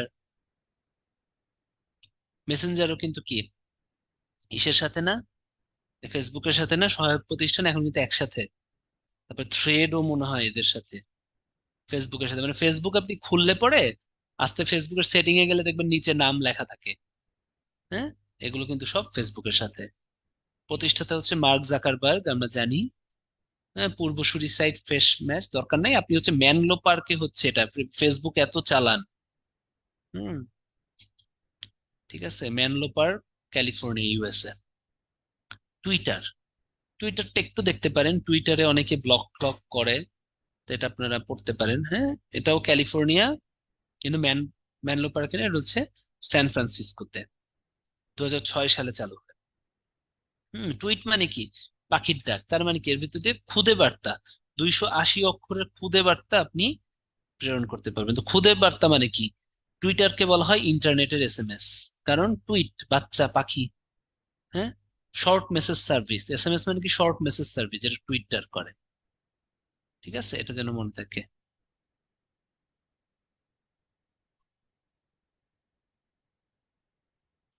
সেইটাই তো বললাম, এই জন্যই আমাদের হচ্ছে সদর দপ্তর কিছু লাগবে, বললাম না? এই জন্যই সদর দপ্তর গুলো ইম্পর্টেন্ট। সান ফ্রান্সিসকো, ম্যানলো পার্ক, কিছু কিছু সদর দপ্তর লাগবে। ঠিক আছে, এই তথ্যগুলো। ইনস্টাগ্রাম 2010 সালে। হ্যাঁ, এটাও দেখেন ওই ফেসবুকের যেখানে, Menlo park, California, USA. LinkedIn দেখতে পারেন, মাউন্টেন ভিউ, ক্যালিফোর্নিয়া। এটা ওই বাইরে যারা পড়তে টড়তে চান, আমরা জানি লিঙ্কডইনের করা লাগে। হ্যাঁ, ইলন মাস্ক কিনে নিছে, এই জন্য আমি কিন্তু এখানে দেই নাই। দেখেন, আমি কিন্তু এই জন্য প্রতিষ্ঠাতাটা আপনাদের পড়াই নেই, এখানে লেখা আছে। হ্যাঁ, টুইটার আমরা জানি ইলন মাস্ক কিনে নিছে, কিন্তু এই জন্য কিন্তু আমি এখানে ওটা দাগাই নাই, কারণ এটা দরকার নাই। ঠিক আছে, ওটা আপনারা সাম্প্রতিকে পাবেন। লিঙ্কডইন এর রিডিং করবেন, হ্যাঁ, খুব বেশি ইম্পর্টেন্ট না। ক্যালিফোর্নিয়া, মাউন্টেন ভিউ খুব বেশি, মানে যেটা যেটা বললাম। ফেসবুক, কারণ যারা কোশ্চেন করতে যায়, ফেসবুক আপনি যদি না জানেন, এটা কিন্তু আসলে কি অপরাধ। হ্যাঁ, ফেসবুকটা বেশি পড়বেন, টুইটার আসে, ইনস্টাগ্রামও খুব ইম্পর্টেন্ট, কারণ এগুলো যারা কোশ্চেন করবে তারা জানে। মিট মি, টেলিগ্রাম, এগুলো রিডিং জাস্ট, কারণ এত পড়ে কিন্তু মনে রাখা যায় না। ঠিক আছে, টেলিগ্রামটা ইউজ করতে পারেন। হ্যাঁ, এই টেলিগ্রামের জিনিস হচ্ছে এটা সুরক্ষা ফিচার, তাই না? ভাইরাস টাইরাস লাগে না, আপনার হচ্ছে খুব সুরক্ষার সাথে আপনার কাজ করতে পারেন, যা খুশি ডাউনলোড করতে পারেন টেলিগ্রাম দিয়ে, তাই না? সিনেমা টিনেমা, হ্যাঁ, ভিডিও টিডিও সব ডাউনলোড করা যায় আর কি। এটা হচ্ছে লন্ডনে অবস্থিত টেলিগ্রামটা। এই যে যারা বললেন টামব্লার, এটা রিডিং করবেন, ওগুলো দরকার নাই অতটা। Classmates very very important. Zoom cloud meeting, তাই না? Very very important. চালু হয় কত 2012 সালে। আপনারা কি অনেকেই ভুল করেন। রিসেন্টলি কবে যেন কোশ্চেন আসছে কি একটা সরকারি পরীক্ষায়, পোলাপান সব হচ্ছে কোভিড 19, 2019 সালে ডিসেম্বরে কোভিড হলো, অনলাইনে সবাই জুম মিটিং করছে, সুন্দর মতো দিয়েছে 2020 সালে চালু হয়। না, এর আগেও তো এটা চালু ছিল। San Jose California, US. Eric Yuan বা এরিক জুয়ান হচ্ছে কে বর্তমান সময়ের ভিডিও কনফারেন্সিং এর সব থেকে জনপ্রিয় সফটওয়্যার। এরিক জুয়ান করছে, 2012 সালে করছে। পিন্টারেস্ট রিডিং পড়বেন, না পড়লেও হবে। যেগুলো রিডিং বলবো এখানে আপনারা না পড়লেও হবে, সমস্যা নেই। ঠিক আছে। গুগল প্লাসের ব্যাপারটা অতটা দরকার নেই, সোশ্যাল নেটওয়ার্কিং সার্ভিস খুব বেশি মানুষ ইউজ করে না। ইউটিউব ভেরি ভেরি ইম্পর্টেন্ট, সব ইম্পর্টেন্ট। ঠিক আছে। George Hurley, Steve Chen, Jawed Karim, 2005 সাল। ওকে, এর জন্য মনে থাকে। গুগলের অধীনস্থ প্রতিষ্ঠান হিসেবে কাজ করে, এটা দরকার নেই। ক্যালিফোর্নিয়া, স্যান ব্রুনো, ক্যালিফোর্নিয়াতে অবস্থিত, ইউএস ভিত্তিক একটা প্রতিষ্ঠান। এবং এই সালগুলো কিন্তু লাগবে, 2005 সাল। স্লোগানগুলো ফেসবুকের দেখবেন be connected, move fast and break things. ইউটিউবের ব্রডকাস্ট ইউরসেলফ, দুইটাই আসে। হ্যাঁ, আর যারা টিকটক পছন্দ করেন তারা এগুলো পড়তে পারেন, রিয়েল পিপল রিয়েল ভিডিওস, তাই না? টিকটক মনে রাখা কিন্তু ইজি। হ্যাঁ, এটার জন্য আমি আর দাগাচ্ছি না, টিকটকে তো সবাই রিয়েল ভিডিওই দেয়। Real people real videos, make every second connect, তাই না? টিকটকে যারা থাকে এভরি সেকেন্ড কানেকশনেই থাকে, বের হয় না, আর আজীবন টিকটকেই থাকে তারা। ঠিক আছে। ইনস্টাগ্রাম মনে রাখবেন, capture and share the world's moment, তাই না? ইনস্টাগ্রামে সাধারণত কি একটু পশ মানুষজন চালান, তাই না? যারা একটু অ্যাস্থেটিক ছবি তুলতে পছন্দ করেন, বা একটু গেলেন, হ্যাঁ, যে আপনার মনে হইলো যে আপনি দেখতে যেমনই হন সমস্যা নাই, হ্যাঁ, আপনি যেভাবেই থাকেন সেটা সমস্যা নাই, প্রকৃতিটাও যেমন থাকুক সেটাও সমস্যা নাই। ফোনটা যদি ফাটাফাটি থাকে, আপনি কিন্তু একটা অনেক এফেক্ট এফেক্ট দিয়ে, ইনস্টারও আলাদা এফেক্ট এফেক্ট দিয়ে একদম ক্যাপচার করে শেয়ার দ্য ওয়ার্ল্ডস মোমেন্ট করেন, তাই না? ইনস্টাতে কিন্তু ওই কাজেই করি। শুধু আপনারা, বড় বড় যারা সেলিব্রিটি আছে তারাও বলে একটা ইনস্টাতে ছবি তোলার আগে ওদের নাকি এমপ্লয়েস আছে, ওদেরকে দিয়ে ওই ছবি ওরা হচ্ছে ই করায়, ঘষা মাজা করায়, তারপরে দেয়। এটা হচ্ছে একদিন রিসেন্ট কে যেন বলতেছিল, আহ হ্যালি বেরি, হ্যালি হ্যালি বেরি না পেনেলোপে ক্রুজ, রিসেন্ট একটা দেখতেছিলাম, ওটাতে তারা বলছে যে ইনস্টাগ্রামে আমাদের ছবি আর নর্মাল মানুষের ছবি দিয়ে চিন্তা করার দরকার নাই, কারণ ওদের, ওর নাম কি, এমপ্লয়িজ থাকে অনেক টাকা দিয়ে, হ্যাঁ, যারা শুধু ইনস্টাগ্রামে ছবির জন্যই হচ্ছে বরাদ। ওকে, তাই আপনারটা আমারটা কিন্তু সেম হবে না। তো যাই হোক, ক্যাপচার যেহেতু ছবি দেন, মনে রাখবেন capture and share the world's moment, real people real videos. হ্যাঁ, YouTube broadcast yourself, Facebook be connected, move fast and break things. ঠিক আছে, বাকিগুলো অতটা দরকার নেই। আইবিএম, এই লাইনটা খুব আসে। হ্যাঁ, ইন্টারন্যাশনাল বিজনেস মেশিনস কর্পোরেশন, এটা হচ্ছে যুক্তরাষ্ট্রের বৃহত্তম কম্পিউটার নির্মাতা প্রতিষ্ঠান। ঠিক আছে। সদর দপ্তরটা একটু পড়তে পারেন, আরমন্ড, নিউ ইয়র্ক, ইউএসএ। প্রতিষ্ঠাতা দরকার নেই। আইবিএম কে বলা হয় বিগ ব্লু। হ্যাঁ, এরা হচ্ছে কম্পিউটারের হার্ড ডিস্ক গুলো ম্যাক্সিমাম নির্মাণ করে। এছাড়া সফটওয়্যার, না, মেইনলি হচ্ছে হার্ড ডিস্ক গুলো, যেমন ATM, hard disk, floppy disk, dynamic RAM, এগুলো ইউজ করে। ঠিক আছে, খুব দরকার নেই। বড় প্রতিষ্ঠান হচ্ছে আমেরিকা ভিত্তিক আর কি। সদর দপ্তরটা পড়বেন। মাইক্রোসফট ভেরি ভেরি ইম্পর্টেন্ট, আমরা সবাই জানি। বিলকিস আপা এটাই তাই না, একটা ট্রল ছিল না, মাইক্রোসফটের প্রতিষ্ঠাতা। হুম, হ্যাঁ, বিল গেটস আর হচ্ছে পল এইলেন। হ্যাঁ, রেডমন্ড, ওয়াশিংটন, ইউএসএ। ঠিক আছে। মাইক্রোসফট কম্পিউটারের এরা কিন্তু মূলত কি মাইক্রোসফট সফটওয়্যার, কিন্তু এরা কিন্তু ইদানিং হার্ডওয়্যারও নির্মাণ করে। যেমন ওদের একটা মাইক্রোসফট মাউস আছে, এটা কিন্তু ওদের হার্ডওয়্যার, তার ওরা কিন্তু শুধু সফটওয়্যার ইউজ করে না, এটা কিন্তু পরীক্ষায় আসছিল যে মাইক্রোসফট কি নির্মাণ করে, সফটওয়্যার এন্ড হার্ডওয়্যার উভয়। উত্তর কিন্তু হবে উভয়। হ্যাঁ, মাইক্রোসফট দেখো তো, ওরা কিন্তু মাইক্রোসফট মাউস ইউজ করতে নির্মাণ করতেছে। ঠিক আছে। মাইক্রোসফটের যে সার্চ ইঞ্জিন ওটার নাম হচ্ছে বিং। হ্যাঁ, মাইক্রোসফটের সার্চ ইঞ্জিন কিন্তু বিং। এই জন্য আপনারা গুগলের ভিতর গুগল সার্চ ইঞ্জিন তো যান, কিন্তু দেখবেন উপরে কিন্তু অনেকগুলো সার্চ ইঞ্জিন আছে, ask.com, বিং, থিং, অনেক, ওগুলো অথবা ইউজ করা হয় না। কিন্তু বিংটা কিন্তু মাইক্রোসফটের সার্চ ইঞ্জিনের নাম, এটা কিন্তু খুব ইম্পর্টেন্ট, আপনি পাবেন। ঠিক আছে, গুগল ক্রোম ট্রোমে উপরে কোনায় পাবেন আপনি। এদের পণ্য সমূহ কি কি? মাইক্রোসফট উইন্ডোজ, মাইক্রোসফট অফিস, তাই না? স্কাইপে কিন্তু মাইক্রোসফটের একটা পণ্য। ঠিক আছে, মাইক্রোসফট মোবাইল আছে। গুগল, হ্যাঁ, গুগল ইনকর্পোরেটেড একটা বহুজাতিক মাল্টিন্যাশনাল বা একটা, ঠিক আছে, ইন্টারনেট আর সফটওয়্যার কোম্পানি। ঠিক আছে, বিশেষভাবে গুগল সার্চ ইঞ্জিন। ঠিক আছে, গুগলের সব থেকে বড় সেবা কি? আপনার মাইক্রোসফটের কিন্তু ইউজ করেন না, আমরা সবাই গুগল সার্চ ইঞ্জিন ইউজ করি, তাই না? এটা কিন্তু ওদের একটা বড় সেবা। এছাড়া অনলাইন বিজ্ঞাপন সেবা, তাই না? এই অনলাইন বিজ্ঞাপন সেবা নিয়ে কিন্তু এই যে ফ্রিল্যান্সাররা কাজ করে। Cloud computing. ঠিক আছে, শুরুতে গুগলের নাম ছিল হচ্ছে ব্যাকরাম। হ্যাঁ, গুগলের অপ্রাতিষ্ঠানিক মূলমন্ত্র ডোন্ট বি এভিল, এটা দরকার নাই, মাউন্টেন ভিউ, ক্যালিফোর্নিয়া, খুবই ইম্পর্টেন্ট। হ্যাঁ, মূলত কিন্তু সার্চ। আর দেখেন গুগলে কি মেইলটা খুব ইম্পর্টেন্ট। বিজ্ঞাপন ক্লাউড, আপনি গুগল খুললেই দেখবেন যে বিজ্ঞাপন চলে আসে। হ্যাঁ, ক্লাউড কম্পিউটিং খুব ইম্পর্টেন্ট। ঠিক আছে, সার্চ মেইনলি হচ্ছে এদের সব থেকে বেশি হচ্ছে সার্চ ইঞ্জিন, অনলাইন বিজ্ঞাপন সেবা। ওরাকল, ওরাকল আমরা সবাই জানি এটা হচ্ছে একটা ডেটাবেজ ম্যানেজমেন্ট সফটওয়্যার, কিন্তু ওই ওরাকল আর এই ওরাকল কিন্তু সেম না। হ্যাঁ, ওরাকল কি একটা ডেটাবেজ ম্যানেজমেন্ট সফটওয়্যার না? আমরা পড়ছি ওরাকল, তারপরে মাই এসকিউএল, এগুলো হচ্ছে ডেটাবেজ ম্যানেজমেন্ট সফটওয়্যার। খুব বারবার বারবার আশা করছেন যে ডেটাম্যান, কিন্তু ওরাকল কিন্তু একটা বহুজাতিক কম্পিউটার প্রযুক্তি প্রতিষ্ঠানও। ঠিক আছে, সফটওয়্যারের বাইরে এরা কিন্তু বিভিন্ন টাইপের হার্ডওয়্যার সিস্টেম এবং কিছু সফটওয়্যারও তৈরি করে।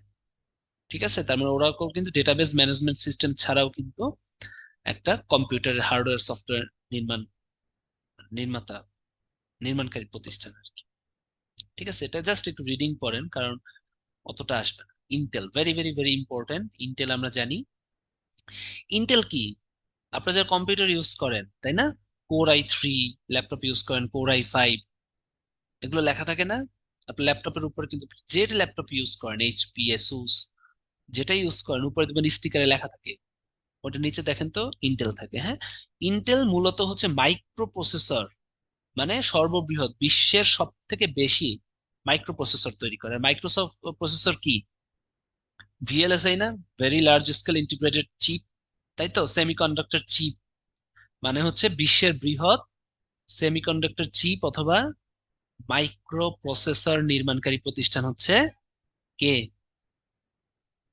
ইন্টেল। ওই যে কোর i3, কোর i5, এটি কি? কোর i7, এগুলো কি? এগুলো তো মাইক্রো প্রসেসরের ধাপ আর কি, তাই না? মাইক্রো প্রসেসরের একটা গ্রেড আর কি। হ্যাঁ? তাহলে দেখেন, এটি মাইক্রোপ্রসেসর x86 সিরিজের প্রস্তুতকারক। ঠিক আছে, এছাড়া ইন্টেল আরো কিছু কিছু ফ্ল্যাশ মেমোরি, তাই না? মূলত মাইক্রোপ্রসেসর, হ্যাঁ, চিপ যেহেতু, হ্যাঁ, মাইক্রোপ্রসেসর তৈরি করে। এছাড়া মাদারবোর্ডও এক ধরনের চিপ আমরা জানি, তাই না? মাদারবোর্ড তৈরি করে, তাই না? ব্লুটুথ চিপ সেট তৈরি করে, এগুলো তৈরি করে স্যান্টা ক্লেরা, ক্যালিফোর্নিয়া, ইউএসএ তে। গর্ডন ইমুর হচ্ছে প্রতিষ্ঠাতা। এই দুইটা লাগবে ইন্টেল, কারণ পরীক্ষায় আসছে। আপেল, হ্যাঁ, আপেল কি? বর্তমান সময়ে আলোচিত বহুজাতিক তথ্য প্রযুক্তি নির্মাণ প্রতিষ্ঠানের মধ্যে অ্যাপল হচ্ছে অন্যতম, তাই না? এটা তাহলে অ্যাপল যেহেতু এত ক্রেজ চলতেছে, আপনার সরকারি চাকরি পাওয়ার পরে কিছু কিনেন আর কি কিনেন, সবাই অ্যাপেলের সেট আছে, আপনি দেখবেন। হ্যাঁ, 3 মাস 4 মাসের টাকা জমায়ে হলেও আপনি অ্যাপেলের সেট কিনবেন। আমি এটা দেখছি, সবাই ম্যাক্সিমাম একটা অ্যাপল কেনার প্রতি একটা টেন্ডেন্সি থাকে। সবারই থাকবে। লাগলে ভাত টাত খাবেন না, তাও বেতন জমায় অ্যাপেল কিনবেন, এরকম আছে, মানে অ্যাপেলের প্রতি এত ক্রেজ। হ্যাঁ, কারণটা কি একটু বলি, সেটা হচ্ছে অ্যাপল যে ফোন, এটা আসলে অনেক ফাস্ট, আমি নিজে ইউজ করি। মানে খুব বেশি সার্ভিস যে আপনি পাবেন সেটা না, এবং অনেক কিছু যেমন এই সিনেমা টিনেমা আপনার মনে অ্যানিমেল ট্যানিমেল দেখে ফেলছেন তাই না, সিরিজ টিরিজ যেগুলো হয়, ইভেন নেটফ্লিক্সও এই অ্যাপলে ইউজ চালাইতে সমস্যা। হ্যাঁ, আমি কিন্তু অনেক ফাস্ট কাজ পছন্দ করি, এই জন্য আমি নেটফ্লিক্স যে একটা থেকে নিছি, আমি মাসে 1400 টাকা দেই শুধু নেটফ্লিক্সে আমারটাই চালানোর জন্য, কারণ ওরা হচ্ছে অনেক ফাস্ট সার্ভিস দেয়। কিন্তু তারপরে অ্যাপল ফোনে কিন্তু ঠিকঠাক দেখা যায় না, ওটা একটা অ্যান্ড্রয়েড আলাদা কিনতে হয়েছে, বুঝতে পারছেন? মানে অ্যাপলে কিন্তু অনেক প্রাইভেসি বা হচ্ছে অনেক সিকিউরিটির ব্যাপার স্যাপার থাকে। তারপরেও অ্যাপল কেন, বিকজ অ্যাপলের হচ্ছে ডিউরেবিলিটি অনেক ভালো। আমার ফোনটা 2 বছর হয়ে গেছে প্রায়, 2 বছর এখনো হয় নাই। 2022-এর এপ্রিলে কেনা ছিল 13 প্রো ম্যাক্স। 22 তার কত, 22 থেকে 23, 23 থেকে 24, এখন 2 বছর হয় নাই।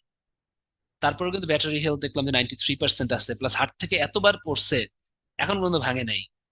ঠিক আছে, তাই বলে আপনারা কিন্তু ই করবেন, ঠিক আছে, যত্ন সহকারে চালাবেন, ঠিক আছে, কোনো ইটি করা যাবে না, হ্যাঁ। ওকে, তো ওই দেখেন অ্যাপল এত জনপ্রিয়, so এখান থেকে কিন্তু কোশ্চেন আসতে পারে। তো প্রতিষ্ঠাতা আমরা জানি স্টিভ জবস, তাই না? এটা না জানলে আপনাদের আসার দরকার নেই, সবাই জানি আমরা স্টিভ জবস। যারা না জানেন জেনে নেন, খুবই দরকার, এটা জানা খুব দরকার। স্টিভ জবস হচ্ছে অ্যাপলের প্রতিষ্ঠাতা। স্টিভ ওজনায়েক আর হচ্ছে রোনাল্ড ওয়েন, এটা দেখেন। উদ্ভাবন কি? আইফোন, ম্যাকবুক, তাই না? Software iOS, iPod, iPad, Apple TV S x কি, আই ডোন্ট নো, আপনারা যদি জানেন জানেন, তাই না? আমি জানি না। ঠিক আছে, কুপারটিনো, ক্যালিফোর্নিয়া, ইউএসএ, এটা কিন্তু খুব ইম্পর্টেন্ট। কুপারটিনোতে হচ্ছে অ্যাপলেরই, ঠিক আছে। অ্যাপল স্টোর থাকে, তাই না? আপনাদের যেমন গুগল প্লে স্টোর থাকে, ওখানে অ্যাপল স্টোর থাকে। হ্যাঁ, আইবুক স্টোর থাকে, আই ক্লাউড থাকে, যেখানে আপনি আপনার ছবি টবি জমা রাখতে পারবেন। অ্যাপল মিউজিক থাকে, বাট অ্যাপল মিউজিকে আপনি যে গান পছন্দ করেন সব গান আপনি খুঁজে পাবেন না, খুব মেজাজ খারাপ হয় মিউজিক চালাইতে। ঠিক আছে, ওকে। ইয়াহু, হ্যাঁ, ইয়াহু হচ্ছে বৃহৎ ইন্টারনেট ভিত্তিক বাণিজ্যিক প্রতিষ্ঠান। পূর্ণরূপটা কিন্তু লাগবে, হ্যাঁ। দেখেন, Y, yet another hierarchically organised oracle. মজা না? Yet another hierarchically organised oracle, ঠিক আছে, একবার দেখবেন, অপশন দেখলেই পারবেন। এটাও ক্যালিফোর্নিয়া, ইউনাইটেড স্টেটসে, সান ভ্যালিতে, সানিভেল না কি যেন এই যে একটার নাম, জেরি ইয়াং, কিন্তু খুবই ইম্পর্টেন্ট। জেরি ইয়াং আর David Filo, Jerry Yang David Filo প্রতিষ্ঠাতা লাগবে। ইয়াহু কিন্তু দেখেন, ওই যে গুগল সার্চ ইঞ্জিনের থেকে কিন্তু ইয়াহু সার্চ ইঞ্জিন কিন্তু অনেক বেশি পপুলার ছিল এক সময়। এখন গুগল ইউজ করি, কিন্তু আমরা কিন্তু ইয়াহু দিয়েও কিন্তু সার্চ করতাম ওয়ান্স আপন এ টাইম। ইয়াহু মেইল, এটাও খুব ইম্পর্টেন্ট। সার্চ ইঞ্জিন কিন্তু আমরা অনেকগুলো পড়লাম, দেখেন তো। মাইক্রোসফটের হচ্ছে বিং, গুগলের গুগল আছে, ইয়াহুরও কিন্তু সার্চ ইঞ্জিন আছে, বাংলাদেশেরও একটা সার্চ ইঞ্জিন আছে, পিপিলিকা। এবারে বলেন সার্চ ইঞ্জিনের জনক কে? টমলিসন, Douglas Engelbart, Martin Cooper, mister এমটাজ। Tomlinson, Martin Cooper, Douglas Engelbart, এমটাজ। না না, সার্চ ইঞ্জিনের জনক কিন্তু মিস্টার এমটাজ। এমটাচ, এমটাচ, এটা কিন্তু পরীক্ষায় আসে, হ্যাঁ। টমলিসন হচ্ছে ইমেইলের জনক। ডাব্লিউ জনক হচ্ছে টিম বার্নার্স লি। এই কয়টার জনক সবসময় ঠোঁটস্থ থাকতে হবে, কারণ বারবার আসে, 10 জায়গায় পরীক্ষা দিলে 20 জায়গায় কমন পাবেন। ডাব্লিউ ইমেইল, আর হচ্ছে গিয়ে আপনার কি যেন বললাম, সার্চ ইঞ্জিন, এবং প্যাচ লাগে, এই তিনটাতেই প্যাচ লাগে, এবং এই তিনটাই আসবে, ঠিক আছে। এটা মাইল লাগানো দরকার না, এটা কি আজকের পড়া? লিখে দেন একটু, দাঁড়াও, লিখে দিচ্ছি। ভালো তো,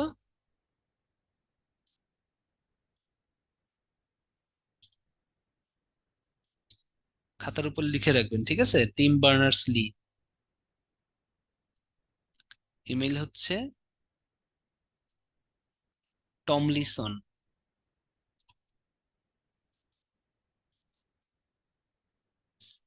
সার্চ ইঞ্জিন হচ্ছে এমটাচ।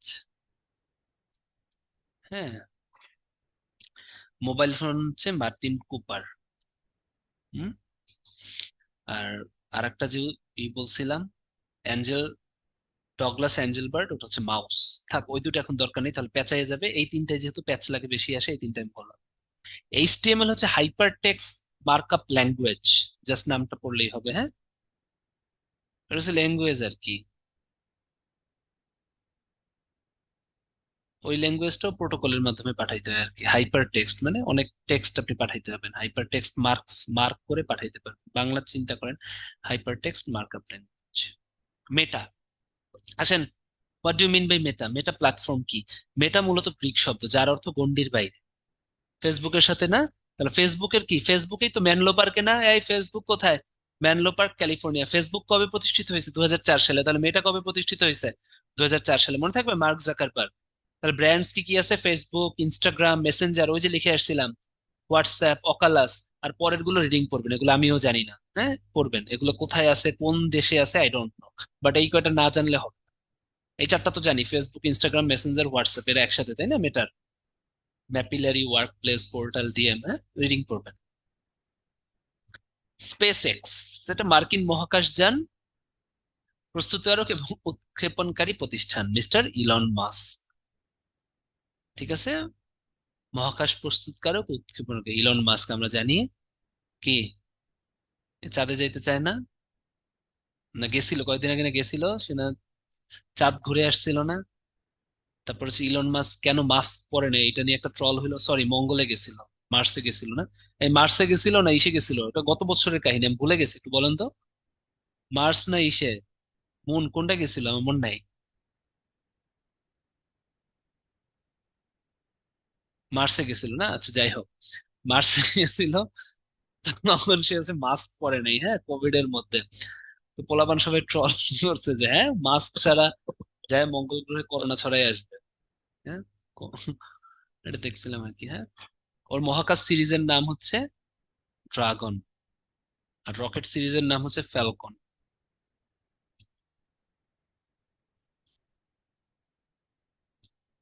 এই গুগলের সদর দপ্তর কোথায়, মনে আছে?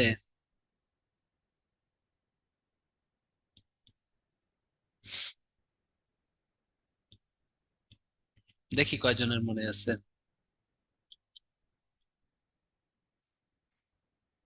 ভেরি গুড, এটা মাউন্টেন ভিউ ছিল। ক্যালিফোর্নিয়া তো মনে আছে। ঠিক আছে, তাহলে কোনটা দেখেন, ক্যালিফোর্নিয়া যদি মনে থাকে তাহলে মেনলো পার্ক তো না, বা মেলানো পার্ক না। ঠিক আছে, মনে থাকে যেন। সম্ভবত মাউন্টেন ভিউই, দাঁড়ান দেখি। মাউন্টেন ভিউই ছিল, হ্যাঁ। আপনার মনে রাখবেন কিন্তু, এগুলো কিন্তু আসে। ওকে, 88% সঠিক উত্তর দিয়েছেন, থ্যাংক ইউ। হুম।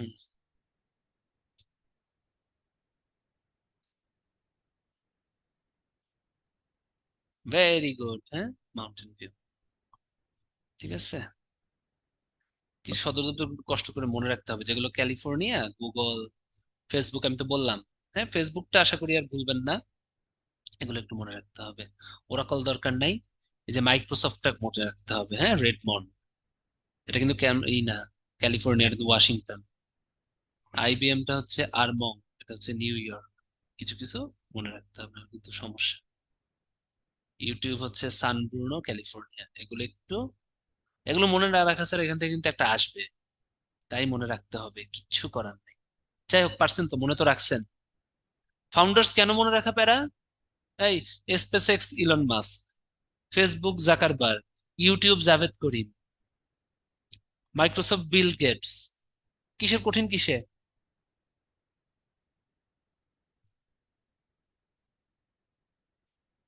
পড়তে হবে, হ্যাঁ, মনে রাখতে হবে।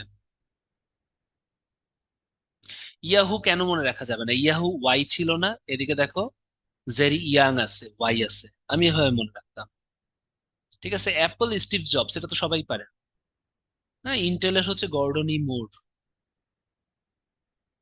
আরে হয়ে যাবে, আপনার ব্রিলিয়ান্ট আছেন, এগুলো খুব বেশি কঠিন কিছু না।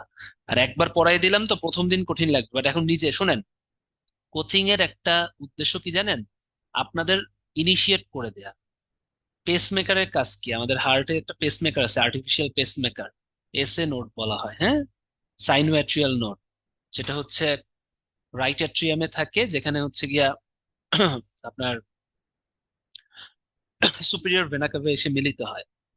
ওইখানে হচ্ছে আপনার সাইনোয়াট্রিয়াল নোডটা থাকে, তো ওইটা হচ্ছে ইনিশিয়েট করে। ওইটা ইনিশিয়েট করার পর কিন্তু সমগ্র হার্টটা আপনার হচ্ছে সংকোচন প্রসারণ বা সিস্টল ডায়াস্টল হয়। তো এই যে আপনাদের যে ইনিশিয়েট করে দিলাম, পড়তে গেলে কিন্তু অনেক সহজ লাগবে, কিন্তু একা পড়তে গেলে কঠিন লাগে। এই যে পটর পটর করতে গেলাম, আমি আপনাদেরকে বলতেছি, আপনারা এখন নিজেরা পড়তে গেলে জিনিসগুলো আপনাদের খুব সহজ লাগবে। বাট ভয় না পেয়ে বসে থাকা যাবে না। সদর দপ্তরগুলো এবং যে কয়টা দিলাম, হ্যাঁ, যে কয়টা পারেন ওই কয়টা ফার্স্টে মনে রাখেন। সব তো মনে রাখা লাগবে না, গোল দিয়ে একটা মনে রাখেন, তাও তো হয়। ঠিক আছে, এইটাই bio informatics, this is nothing. এটা হচ্ছে গিয়া আপনার জীবের যে তথ্য, যেমন ফিঙ্গারপ্রিন্টস, রেটিনা স্ক্যান, এগুলো দেখছেন না?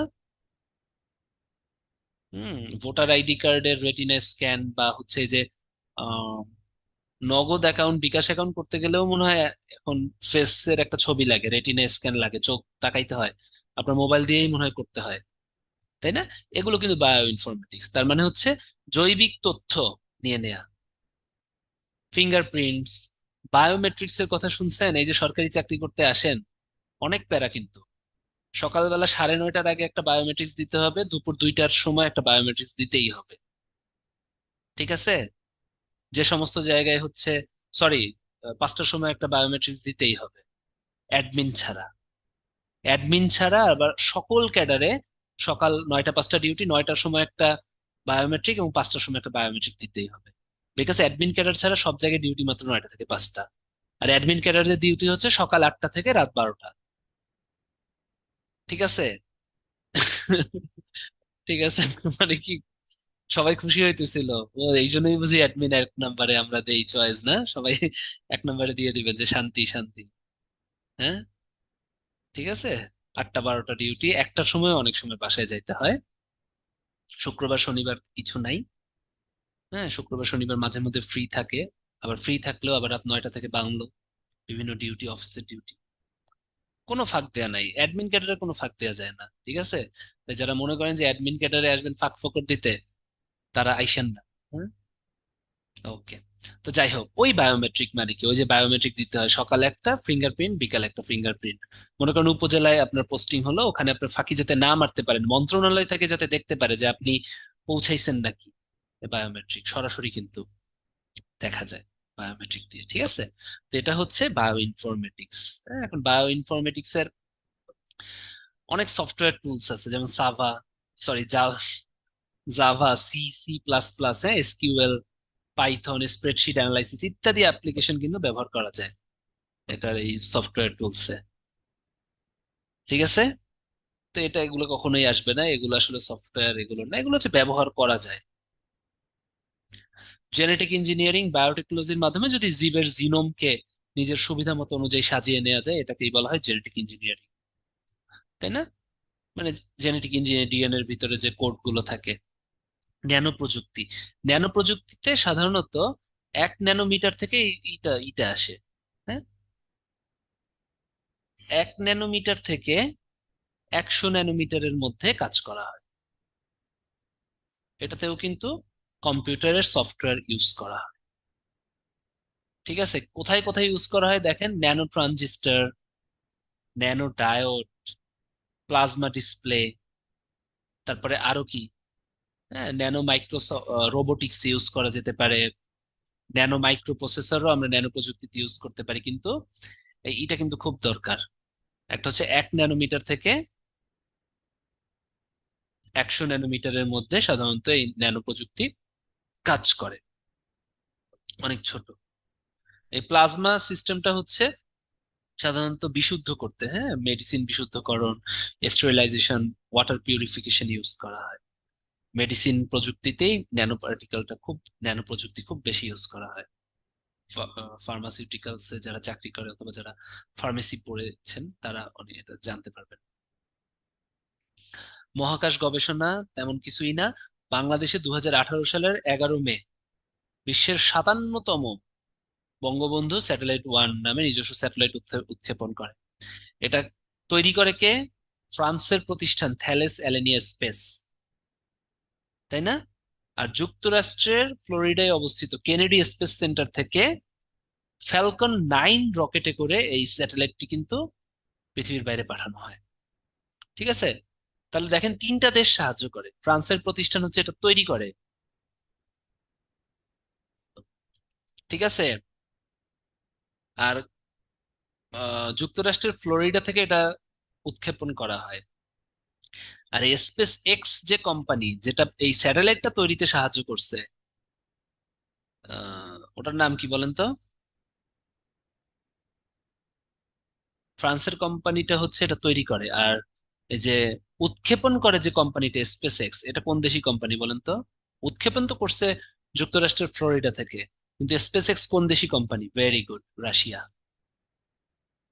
তা তিনটা দেশ কিন্তু এখানে, উৎক্ষেপণ করছে হচ্ছে রাশিয়া, উৎক্ষেপণ করা হয়েছে ইউএসএ থেকে, আর তৈরি করছে ফ্রান্স। ঠিক আছে? রাশিয়া হচ্ছে উৎক্ষেপণ করছে, রাশিয়ার কোম্পানি। কিন্তু আলটিমেটলি সব টাকা পয়সা কিন্তু আমরাই দিছি।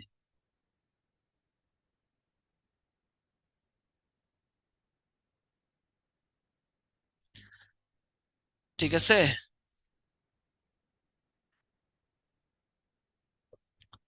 এবারে হচ্ছে আপনাদের জন্য কোশ্চেন, সেটা হচ্ছে, একটা ব্রেক নিয়ে নেই।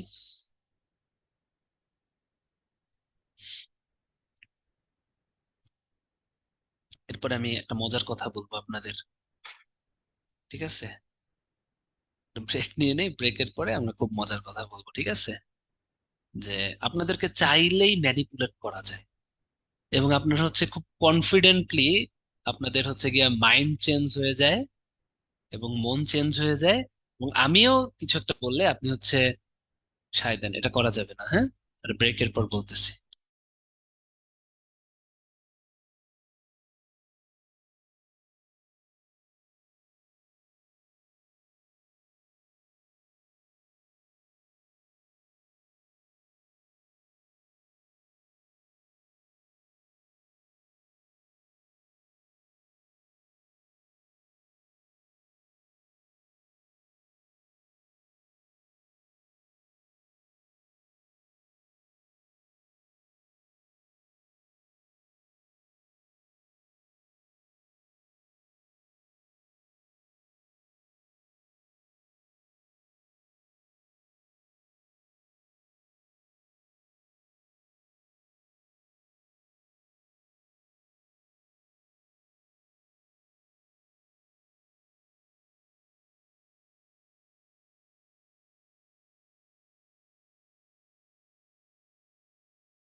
কোথায় গেছিলেন? আসেন, হ্যাঁ।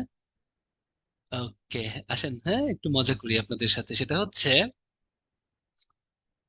মানে খুব কমন একটা ভুল, হ্যাঁ।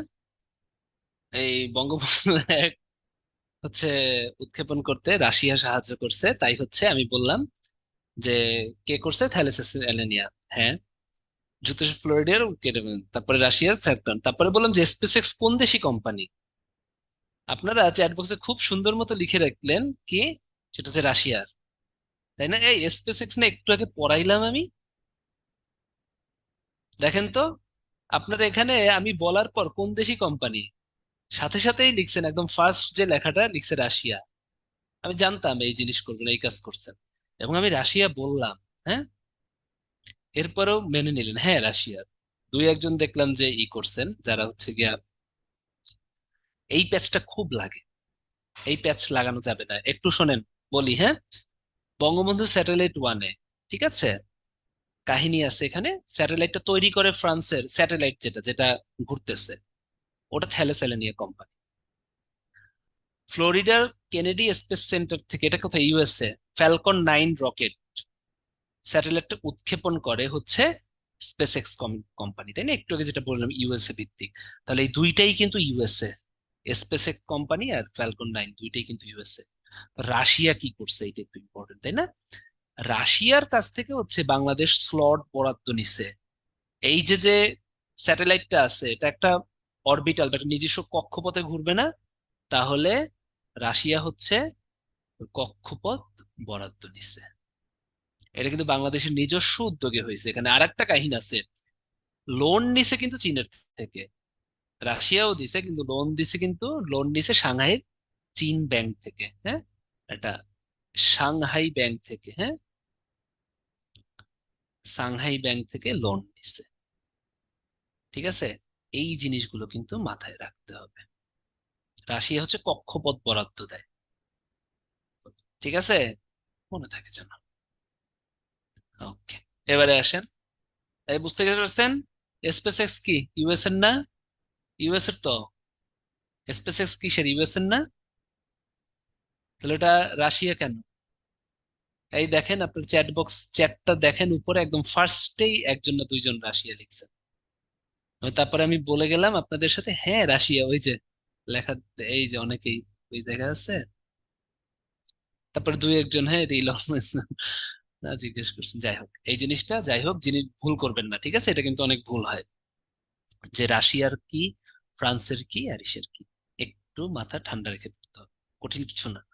আমাদের হচ্ছে প্রত্যেকটা জিনিস, হ্যাঁ, এই জিনিসগুলো কিন্তু মাথায় রাখতে হবে।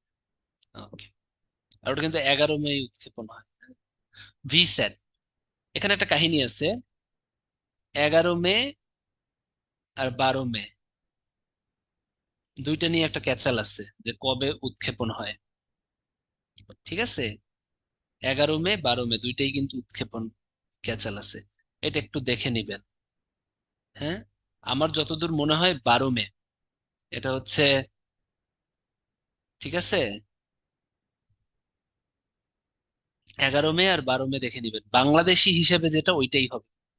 বাংলাদেশি হিসেবে সম্ভবত 12 মে। তাই 12 মেটা দেয়া প্রেফারেবল, তাই আমি হচ্ছে যে পি দিয়ে দিলাম।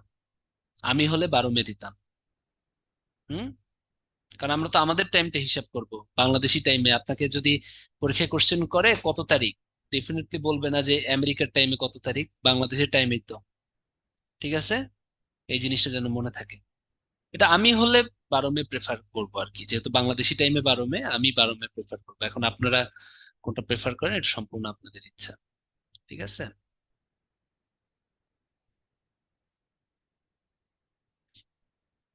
ভিস্যাট, ভিস্যাটের ফুল মিনিং হচ্ছে ভেরি স্মল অ্যাপারচার টার্মিনাল, খুব ছোট আকারের সংযোগ যন্ত্র। হ্যাঁ, ভূপৃষ্ঠ হতে স্যাটেলাইটে যোগাযোগ রক্ষার জন্য ভিসেট ব্যবহৃত হয়। ওই আমরা কয়েকদিন আগে ওয়াইড এরিয়ার নেটওয়ার্ক পড়ছিলাম না আগের ক্লাসে, ওখানে কিন্তু আপনারা ভিসেট ব্যবহার করতে পারবেন। দেখি তো, ওয়াইড এরিয়া নেটওয়ার্ক, তাই না?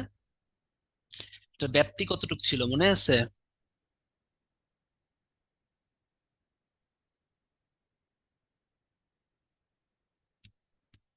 1 ল্যান, আরে ম্যান, ব্যাপ্তি ব্যাপ্তি আমি পড়ি নাই।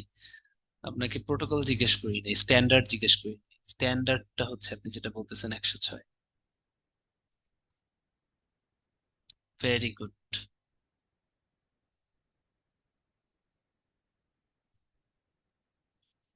ঠিক আছে, এগুলো দেখতে হবে কিন্তু। হ্যাঁ, ওই যে ওয়ানের ভিতরে, ওয়ানের নেটওয়ার্কে কিন্তু আমরা সাধারণত ইউজ করতে পারি।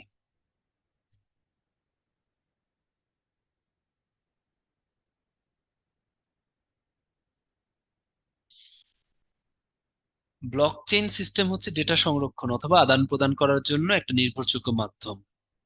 সে ডেটা সংরক্ষণ করা হয়। ঠিক আছে, এক্ষেত্রে প্রতিটি লেনদেন ক্রিপ্টোগ্রাফি সিস্টেমে এনক্রিপ্ট করা হয়, যেমন বিট কয়েনের নাম শুনছেন না? ঠিক আছে।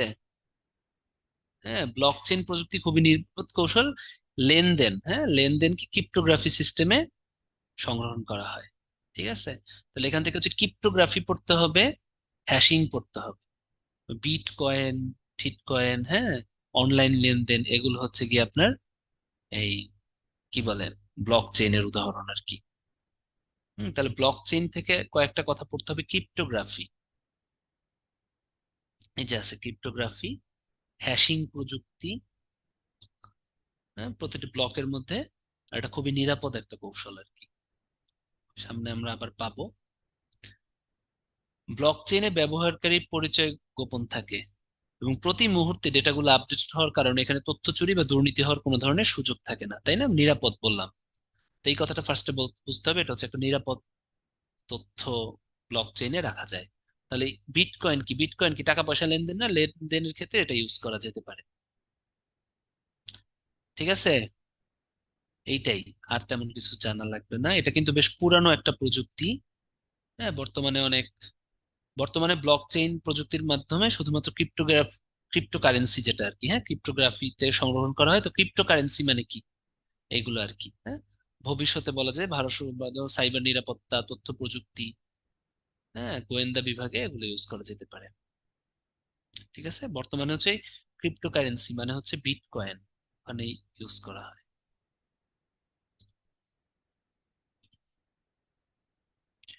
এইচসিআই, হিউম্যান কম্পিউটার ইন্টারাকশন। হ্যাঁ, এই ফুল মিনিংটা হচ্ছে মানব কম্পিউটার ইন্টারাকশন। মানুষ কিভাবে কম্পিউটারের সাথে যোগাযোগ করে এবং মানুষের সাথে সফল মিথস্ক্রিয়া করে, এটাই হচ্ছে ইম্পর্টেন্ট। ঠিক আছে, এটা ফুল মিনিংটা পড়লে হবে, হিউম্যান কম্পিউটার ইন্টারাকশন, এইচসিআই। এগুলো কিছুই না, কম্পিউটার ইন্টারাকশন যেটা, এই যে দেখেন, ওই যে আমরা ব্লক চেইনের ফলে কি ক্রিপ্টোকারেন্সি বা বিটকয়েন বললাম, সামনে আছে, এটা হচ্ছে ডিজিটাল বা ভার্চুয়াল মুদ্রা। হ্যাঁ, ভার্চুয়াল মুদ্রা বা ডিজিটাল মুদ্রা। ঠিক আছে, তাহলে ক্রিপ্টোগ্রাফিক প্রোটোকলের মাধ্যমে লেনদেন হওয়া সাংকেতিক মুদ্রা, লেনদেন হওয়ার জন্য একটা সাংকেতিক মুদ্রা। ঠিক আছে, বিটকয়েনের প্রচলন করে জাপানের সাতোশি নাকামোটো। খুবই ইম্পর্টেন্ট কিন্তু, বিটকয়েন শুরু হয় 2009 সালে, খুবই ইম্পর্টেন্ট। হ্যাঁ, এটা হচ্ছে গ্রাহক থেকে গ্রাহকের লেনদেন মাধ্যম নামে পরিচিত। পিয়ার মানে হচ্ছে গ্রাহক, হ্যাঁ, প্রেরক না, কিন্তু গ্রাহক থেকে গ্রাহকের লেনদেন নামে একটা পরিচিত। ঠিক আছে, সুবিধা কি? বিটকয়েনের লেনদেন সম্পন্ন করতে কোনো আর্থিক প্রতিষ্ঠানের প্রয়োজন হয় না এবং এর লেনদেনের গতিবিধি কোনোভাবেই অনুসরণ করা যায় না, যেহেতু ব্লক চেইনে নিরাপদ। ফলে ভার্চুয়াল মুদ্রা কোনো দেশের বৈধ কর্তৃপক্ষ ইস্যু করে না, বিধায় এর বিপরীতে আর্থিক দাবির কোনো স্বীকৃতি নেই। ঠিক আছে, এইটা। বাংলাদেশ ব্যাংক হচ্ছে বিটকয়েনকে ঝুঁকিপূর্ণ বা অবৈধ ঘোষণা করে। এটা নিয়ে কিন্তু কথা হয়েছিল, হ্যাঁ, যে কেন বিটকয়েন তো আসলে কি, এটা তো ব্লক চেইনের মাধ্যমে নির্ণয় করা হয়। এখানে তো কি আর্থিক লেনদেনটা কোনো ধরনের ব্যাংক থেকে ইস্যু হবে না, গ্রাহক থেকে গ্রাহকের হবে। এখানে তো চুরি করার কোনো ই নাই। ঠিক আছে, কিন্তু বাংলাদেশ ব্যাংক বলে যে না, কোনো ধরনের ই করা যাবে না, অনলাইন লেনদেন করা যাবে না, সেই জন্য হচ্ছে মানে আর্থিক প্রতিষ্ঠানের সাহায্য ছাড়া করা যাবে না, এই জন্য এটাকে ঝুঁকিপূর্ণ বা অবৈধ ঘোষণা করছে। কিন্তু এটা কিন্তু সুবিধা আছে আলটিমেটলি, এটার জন্য কোনো আর্থিক মানে বৈশ্বিক ভাবে যদি চিন্তা করি আর্থিক প্রতিষ্ঠানের প্রয়োজন হয় না। বুঝতে পারছেন? এটা নিয়ে আর কি কি বলে কনফিউশন, এবং হচ্ছে বাংলাদেশ ব্যাংকের সাথে আইসিটি যারা হচ্ছে কি বলবে স্পেশালিস্ট বা হচ্ছে সুধীজন বা কি বলবো সুশীল সমাজ আইসিটি রিলেটেড তাদের ভিতরে বিতর্ক রয়েছে। এখন বিটকয়েনের মধ্যে কয়েকটা ভার্চুয়াল মুদ্রার নাম পড়তে হবে: Ethereum, ripple, litecoin, Monero, DM Libra. এগুলোও কিন্তু এক ধরনের বিটকয়েনের মতো কিছু ভার্চুয়াল মুদ্রা। ঠিক আছে। বিটকয়েন চালু হয় 2009 সালে হচ্ছে প্রচলন করে। 17টা দরকার নেই। আর্টিফিশিয়াল ইন্টেলিজেন্স আপনারা সবাই জানেন, কৃত্রিম বুদ্ধিমত্তা, তাই না? হ্যাঁ, কৃত্রিম বুদ্ধিমত্তা ইন্টেলিজেন্সের প্রতিষ্ঠাতা হলেন ব্রিটিশ বিজ্ঞানী ও গণিতবিদ Alan Turing. Mister Alan Turing, তাকে বলা হয় কৃত্রিম বুদ্ধিমত্তার স্বপ্নদ্রষ্টা। অ্যালান টুরিং, এতটুকু জানলেই হবে। এখন এআই এর ভিতর আলটিমেটলি কি কি থাকে এই জিনিসগুলো আমাদের মনে রাখতে হবে। হ্যাঁ, ঠিক আছে। আমরা আমরা যদি এআই পড়ি, একই সাথে আমাদের যে জিনিসটা জানতে হবে এটা হচ্ছে ফোর্থ ইন্ডাস্ট্রিয়াল রেভলিউশন, তাই না? এটার ভিতরে কয়েকটা জিনিস আপনাদের রিটেনের জন্য ইম্পর্টেন্ট এবং প্রিলিতেও আসবে। কয়েকটা জিনিস একটু আইডিয়া থাকতে হবে, নইলে কিন্তু আপনারা পারেন না। হ্যাঁ, এআই যেহেতু আসছে, ফোর্থ ইন্ডাস্ট্রিয়াল রেভলিউশন, চতুর্থ শিল্প বিপ্লব, মানে এখানে কিন্তু যেমন ফার্স্ট শিল্প বিপ্লবটা ছিল হচ্ছে আপনার স্টিম, তারপরে দ্বিতীয় শিল্প বিপ্লবটা ছিল হচ্ছে মেশিনারি ইঞ্জিন, তাই না? প্রথমটা ছিল স্টিম ইঞ্জিন, তারপরে মেশিনারি ইঞ্জিন, তারপরে কি, তারপরে অটোমেটিক ইঞ্জিন আসলো, তাই না? এগুলোই কি এক একটা ইন্ডাস্ট্রিয়াল রেভলিউশন। তো পরবর্তীতে কি হলো, ফোর্থ ইন্ডাস্ট্রিয়াল যে মেশিন থাকবে, মেশিনের সাথে কি কি অ্যাড হবে? এআই বা আর্টিফিশিয়াল ইন্টেলিজেন্স। ফুল মিনিং তো আছেই। আরেকটার ফুল মিনিং আছে আইওটি, এটা আপনারা পারেন না পরীক্ষায়। এটা হচ্ছে internet of things. Internet of things এর মিনিং হচ্ছে প্রত্যেকটা জিনিসের সাথে ইন্টারনেট লাগাই দিতে হবে। প্রত্যেকটা অবজেক্ট যেগুলো আছে এগুলো যাতে ইন্টারনেটের মাধ্যমে চলতে পারে, যেমন আপনার ফ্যানটা যাতে ইন্টারনেটের মাধ্যমে চলতে পারে, ঠিক আছে, আপনার এসিটা যাতে ইন্টারনেটের সাথে চলতে পারে, আপনার কলমটা যাতে ইন্টারনেটের সাথে চলতে পারে, আপনার ওয়াচটা যাতে ইন্টারনেট, এটা একটাকেই বলা হয় হচ্ছে ইন্টারনেট অফ থিংস। এটা কিন্তু খুবই ইম্পর্টেন্ট। আর ফোর্থ ইন্ডাস্ট্রিয়াল রেভলিউশনে এআই আর আইওটি এই দুইটা খুবই ইম্পর্টেন্ট, মনে থাকে যেন। ঠিক আছে। রোবোটিক্স খুবই ইম্পর্টেন্ট। আর হচ্ছে ক্লাউড কম্পিউটিং। ক্লাউড কম্পিউটিং কি, অনেকগুলো কম্পিউটার একসাথে ইউজ করতে পারা, ওটাই তো ওই কম্পিউটার নেটওয়ার্কিং এরই একটা হচ্ছে ক্লাউড কম্পিউটিং। যে একা আপনি একটা কম্পিউটার কাজ করবে, সাথে সাথে অন্যান্য যে ডেটা যাতে যাইতে পারে। ঠিক আছে, অফিস অটোমেশন। হ্যাঁ, অফিসের ভিতরে অটোমেশন এবং, তাই না? ফোর্থ ইন্ডাস্ট্রিয়াল রেভলিউশনের একটা কি, একটা নেগেটিভ দিক কি, এটা যদি হয় তাহলে হচ্ছে আমাদের বেকার সমস্যা বাড়তে পারে, তাই না? কারণ হচ্ছে গিয়ে তখন ফিজিক্যাল হিউম্যানের তো দরকার নাই, এআই আইওটি এগুলো হলো। তো আর্টিফিশিয়াল ইন্টারনেট অফ থিংস এই দুটার ফুল মিনিং কিন্তু পরীক্ষায় আসে। ঠিক আছে। ক্লাসিফিকেশনটা এটা রিডিং পড়বেন, এটা কিছুই না, জাস্ট দেয়া। হ্যাঁ, ন্যারো এআই, জেনারেল এআই এগুলো তো দরকার নাই। ক্যাপাবিলিটিস এর ফাংশন দিয়া, লিমিটেড থিওরি, এটা একদমই দরকার নেই। বাস্তব প্রয়োগ, তাই না? ম্যানুফ্যাকচারিং রোবোটিক্সে self driving cars, smart assistance, disease mapping, তাই না? Automated financial investment, social media monitoring. হুম, আমরা এন্টারটেনমেন্টে দেখি এআই ইউজ করা হয়, তাই না? আমি কয়েকদিন আগে হচ্ছে চাঁদ সিফারিশ গানটা শান গাইছিল না, ওই সেম গান দেখলাম যে মোহাম্মদ রফি আর হচ্ছে গিয়ে কিশোর কুমারের কণ্ঠে এআই দিয়ে একদম হুবহু সেম। তারপরে মেহুনার একটা গান আছে না, তুমে জো मैंने देखा, আছে না, তুমি জো मैंने देखा, তুমি জো मैंने জানা, जो होश था वो तो गया। শুনছেন তো গানটা? শাহরুখ আর হচ্ছে সুস্মিতার। তো ওই গানটা দেখলাম সোনু নিগমের এআই দিয়ে বানায় ফেলছে, আপনার ইউটিউবে সার্চ দেন পাবেন। আমি হতবাক, এবং একই সিমিলার। ওকে।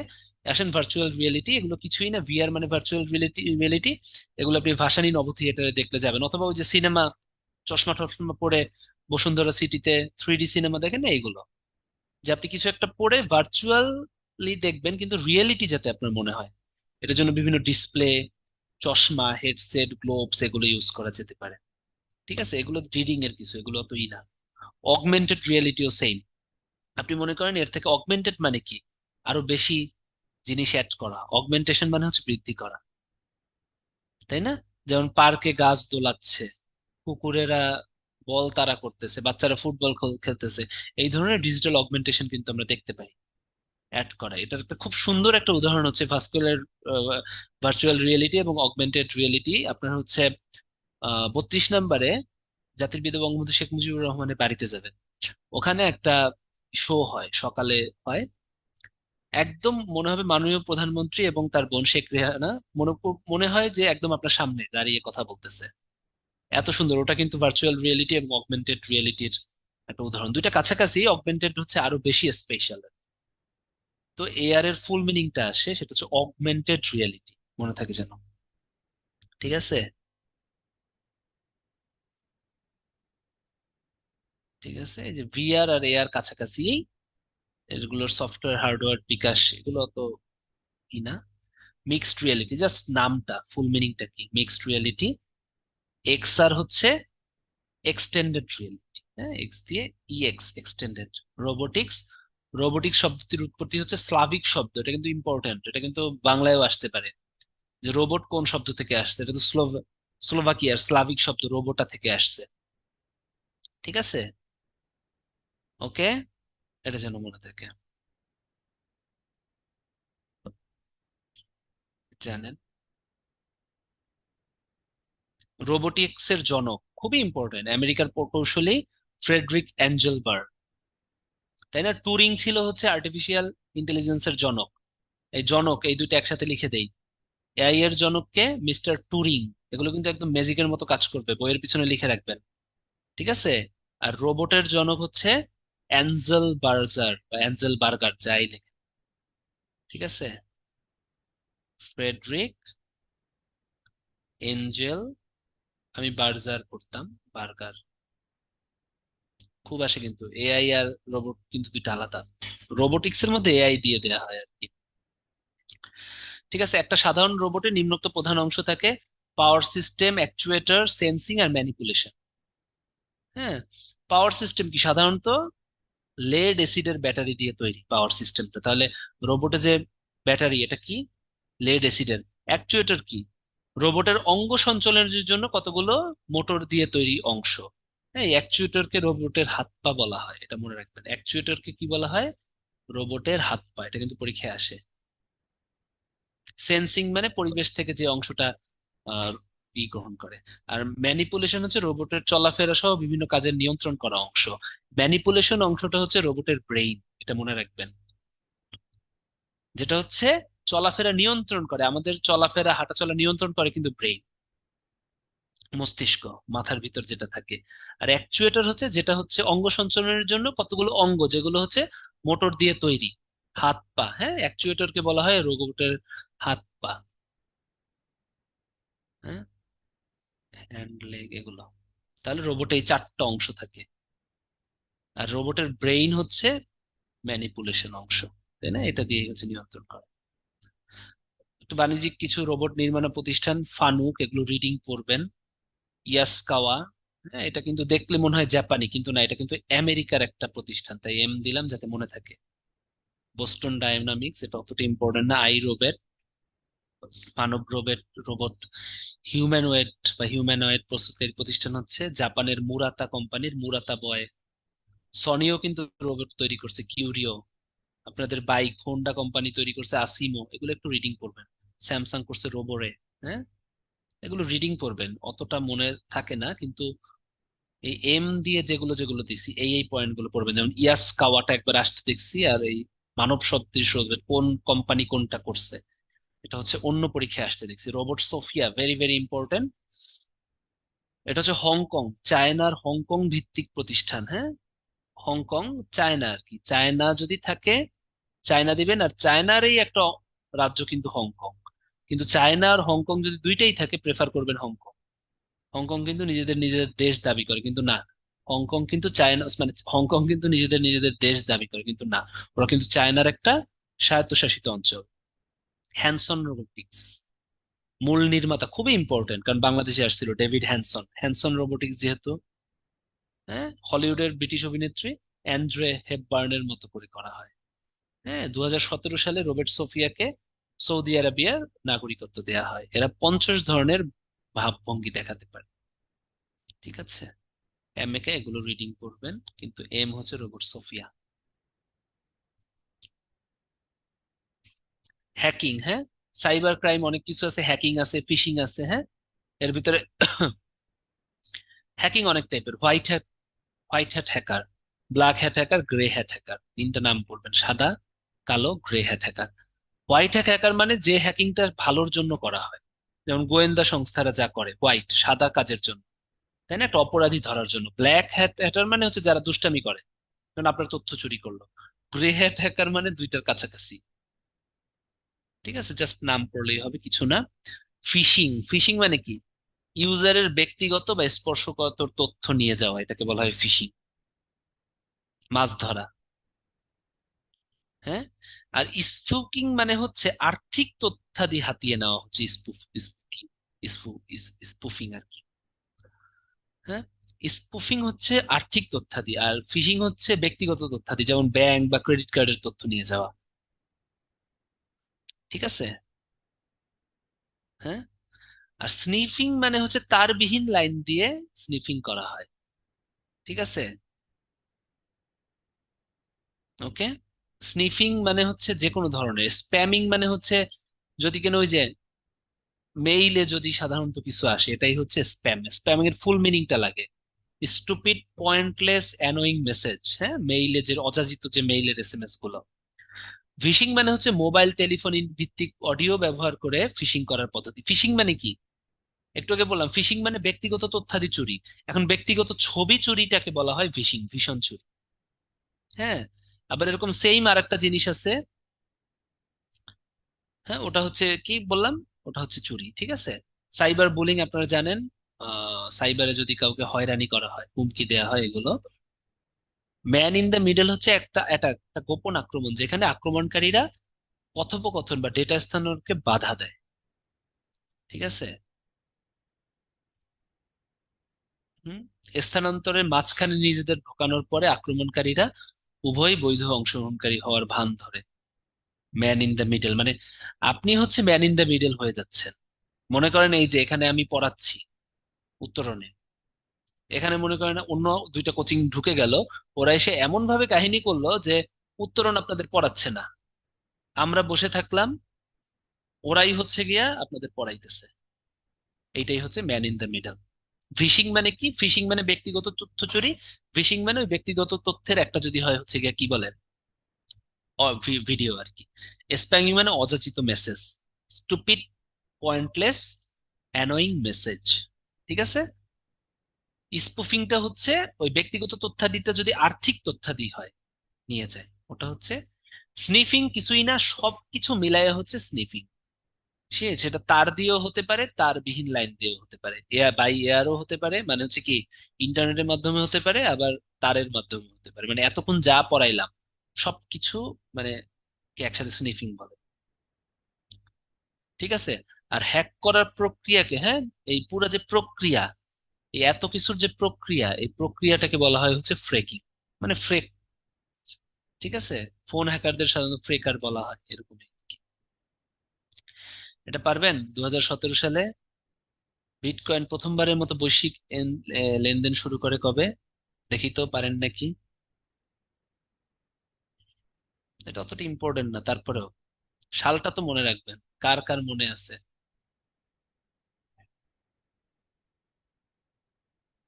Very good. হ্যাঁ। ওকে। 10 ডিসেম্বর 2017। Very good. এটা হচ্ছে আমি দেখতে যে কারা কারা হচ্ছে খুব ইম্পর্টেন্স দিচ্ছেন ক্লাসে। এবং জীবনেও আসবে না 10 ডিসেম্বর। হ্যাঁ। তারপরও দেখেন, যেহেতু পোলে আসছে, আমি পোলে এটা এই জন্যই দিতে দেওয়া হয়েছে যাতে আপনারা পারেন, মনে থাকে যেন। বিটকয়েন সর্বপ্রথম কবে চালু হয়? 2009 সালে জাপানে। আর প্রথম বৈশ্বিক এক্সচেঞ্জ শুরু করে 2017-তে। মানবাধিকার দিবস 10 ডিসেম্বর, এই দিন, যাতে মনে থাকে। হ্যাঁ। আসলে পার। ঠিক আছে। ক্রেডিট কার্ড তথ্য মানে কি ব্যক্তিগত তথ্য, এটা কি ফিশিং? হ্যাঁ। অ্যামাজন ক্লাউডের একটা প্ল্যাটফর্ম হচ্ছে এডাব্লিউএস, এটা একটু মনে রাখবেন। ঠিক আছে। অ্যামাজনের যে ক্লাউড প্ল্যাটফর্ম জিনিসপত্র নিয়ে, ওটা হচ্ছে এডাব্লিউএস। এক মেশিন থেকে অন্য মেশিনে ইমেইল মেসেজ স্থানান্তর করতে এসএমটিপি, সিম্পল মেইল ট্রান্সফার। ঠিক আছে। যে সাইবার আক্রমণ সংঘটিত হলে গ্রাহকের বৈধ অনুরোধ সহ কোনো একটি ওয়েব সার্ভার সম্পূর্ণ করতে ব্যর্থ হয়, এটাকে বলা হয় ডিনায়াল অফ সার্ভিস। এটা ওখানে ছিল না, একটু বলে দিই আপনাদেরকে। ঠিক আছে, মনে করেন আপনি একটা বৈধ অনুরোধ করলেন, ওটা করতে ওয়েব সার্ভিসটাই ব্যর্থ হইলো, তাহলে কি সে সার্ভিসটা করতে অস্বীকার করলো, ডিনাই করলো, এটাকে বলা হয় ডিনায়াল অফ সার্ভিস। এটা একটু মনে রাখবেন। ঠিক আছে, তো ওয়েব সার্ভার সোশ্যাল নেটওয়ার্কসে যোগাযোগে মিডিয়া ব্যবহার করে, উপরে সবগুলো কেনা বেচার জন্য নয়, হচ্ছে কোনটা, গুগল.কম। পপ গ্রহণ করার জন্য অধিক ব্যবহৃত হয় পপ 3। ঠিক আছে, তো আজকে এতটুকুই থাক। লাস্টে হচ্ছে আমি যেটা করব, র্যাপিড ফায়ার রাউন্ড খেলবো, কেউ যাবেন না।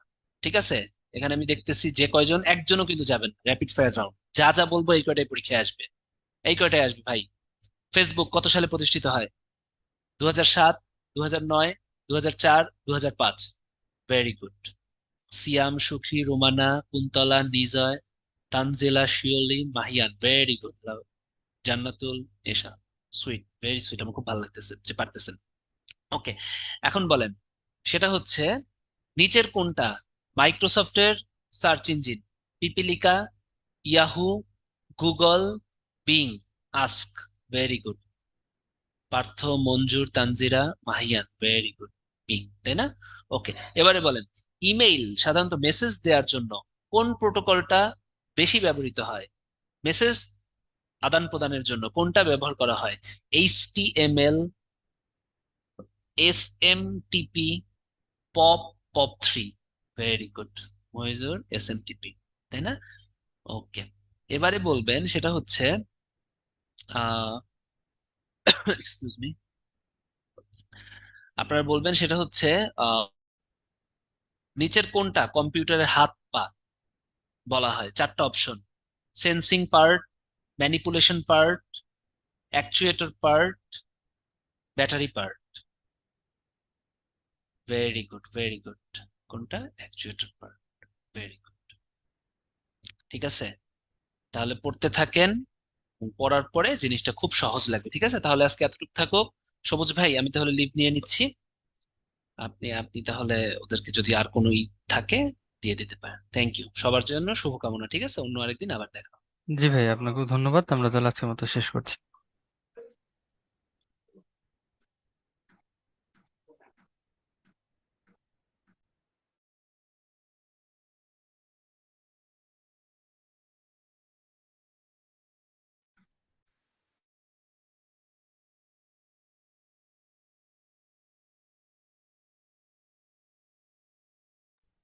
আচ্ছা, আপনাদের যদি এখন উত্তরণ সম্পর্কিত কোনো কোশ্চেন থাকে তাহলে চ্যাট বক্সে জিজ্ঞেস করতে পারেন।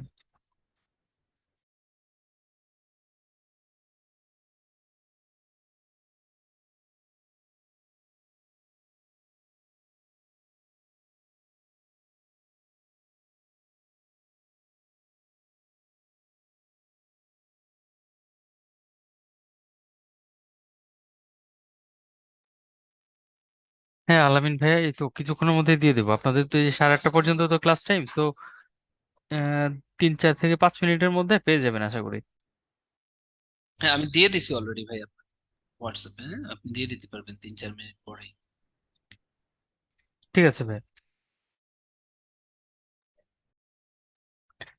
কোর্সের এটাই হচ্ছে আপনাদের লাস্ট পার্টের রুটিন চলছে। আশা করি 12 থেকে 15 তারিখের মধ্যে আশা করি ক্লাসগুলো শেষ হয়ে যাবে আপনাদের।